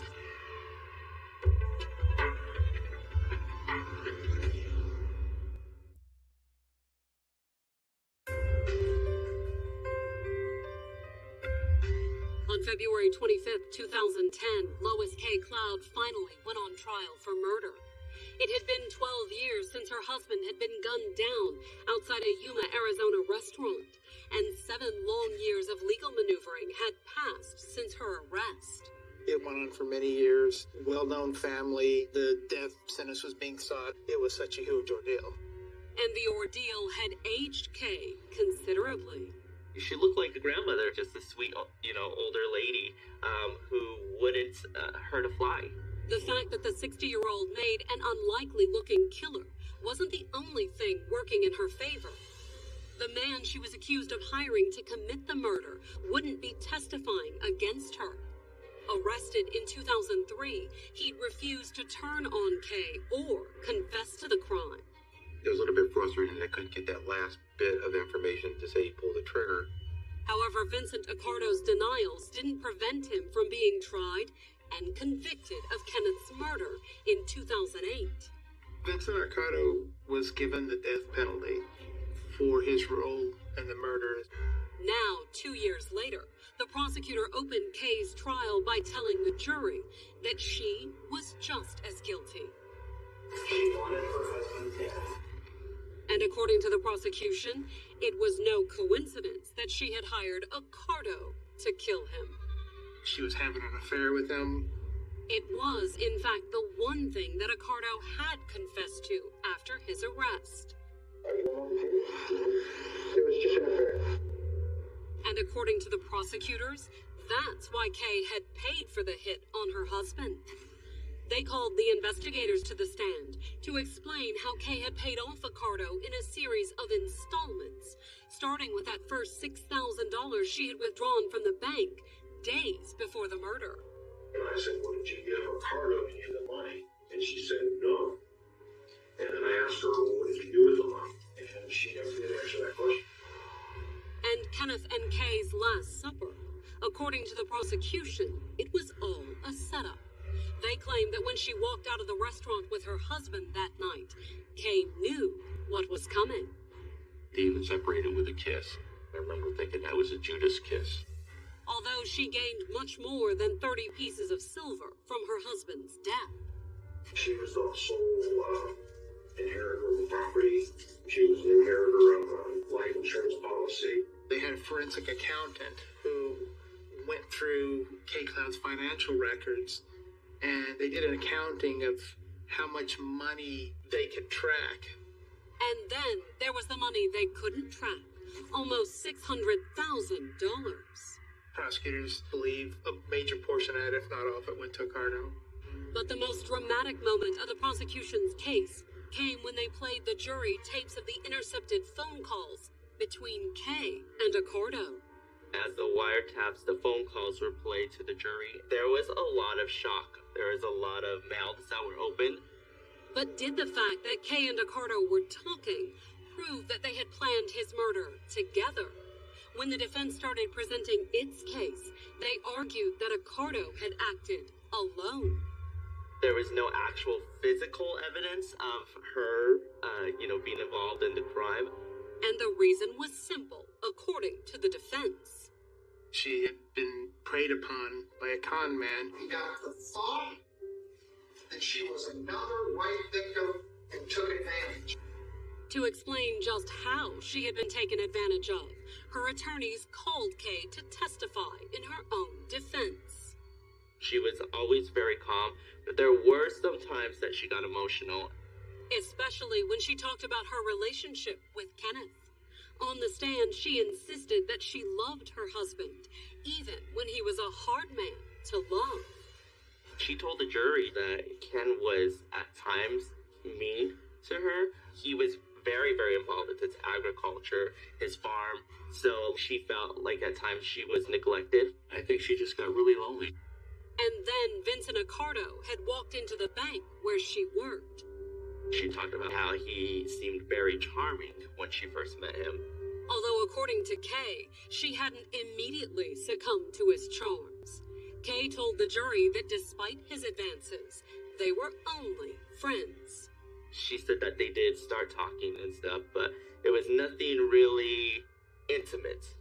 But Kay claimed that hadn't stopped her from making an intimate confession to Accardo in November of 1997. According to Kay, she told Accardo that she was planning to leave her husband. She said it wasn't the loving relationship that it was when they first got together. And a few weeks after she'd supposedly told Accardo about her marital troubles, Kenneth was dead. She became extremely emotional, I remember, when she talked about the night that he was shot. She had a breakdown on the stand, whether it was from guilt or whether that was because she genuinely loved him. Then, once she recovered her composure, Kay said that she had confronted Accardo about the shooting. I was asking to kill my husband. And he was fairly common. I was probably calling the dog, but he said no. The question was asked is if she thought that Vincent Accardo was the person that killed her husband, and she said no. But why would she want to confront him and ask him if he did it? And to which she replied she just wanted to hear him say no. She also wanted his sympathy and companionship, which Accardo was more than happy to provide.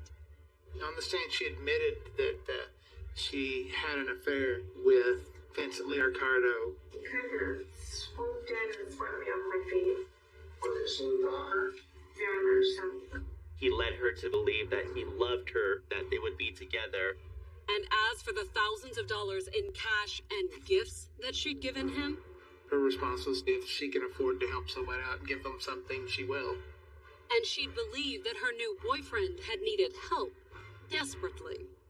He said he had connections to the Chicago Mafia, and he had a huge gambling debt that needed to be paid. He had people looking for him over it.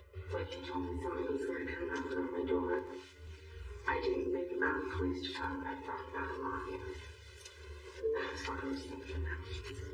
According to Kay, that was why she had taken such elaborate precautions to keep their relationship secret. He had a pager and she had a pager. There was codes being sent back and forth to each other. It also explained why she hadn't told anyone what she and Accardo had done in July of 1998, just 7 months after her husband's murder. They were married July 29th in San Diego. Not that the marriage was legal. As it turned out, Accardo had been married several times before and never divorced. The defense, of course, used that to their advantage because they said, he took advantage of these women before her. And now, Kay told the jury, she realized that Vincent Accardo had been taking advantage of her all along. He was a manipulative, evil man. He was in it for himself, and that was a very selfish man. She was conned out of all this money, with empty, broken promises from Vincent Accardo. That's what Kay claimed, at least. Now the question was whether or not the jury would believe it. Coming up, after 13 long years, Kenneth's family hopes justice will finally prevail. I'm a great believer in eye for an eye and a tooth for a tooth. But will those hopes be dashed? I do remember seeing Kenneth's family members just really upset.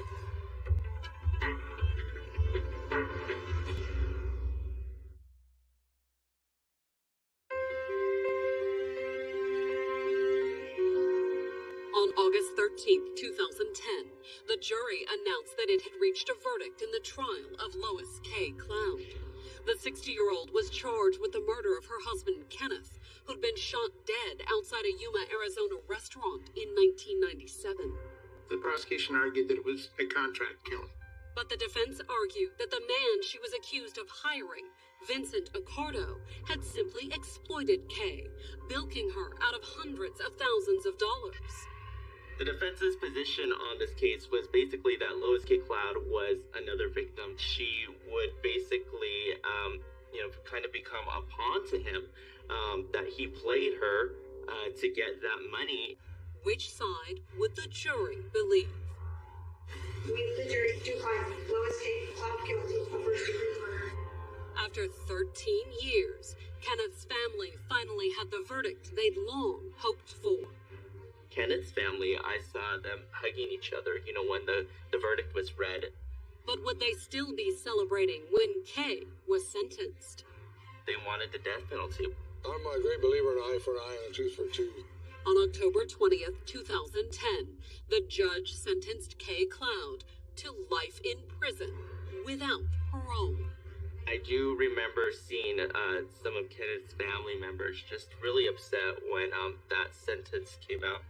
Although even those who wanted Kay to pay with her life admit that the crime probably wouldn't have happened if she hadn't met Vincent Accardo. Vincent Accardo murdered Kenneth Cloud for money. Lois K. Cloud murdered Kenneth for love. He was quite a con artist, and Kay fell hook, line, and sinker.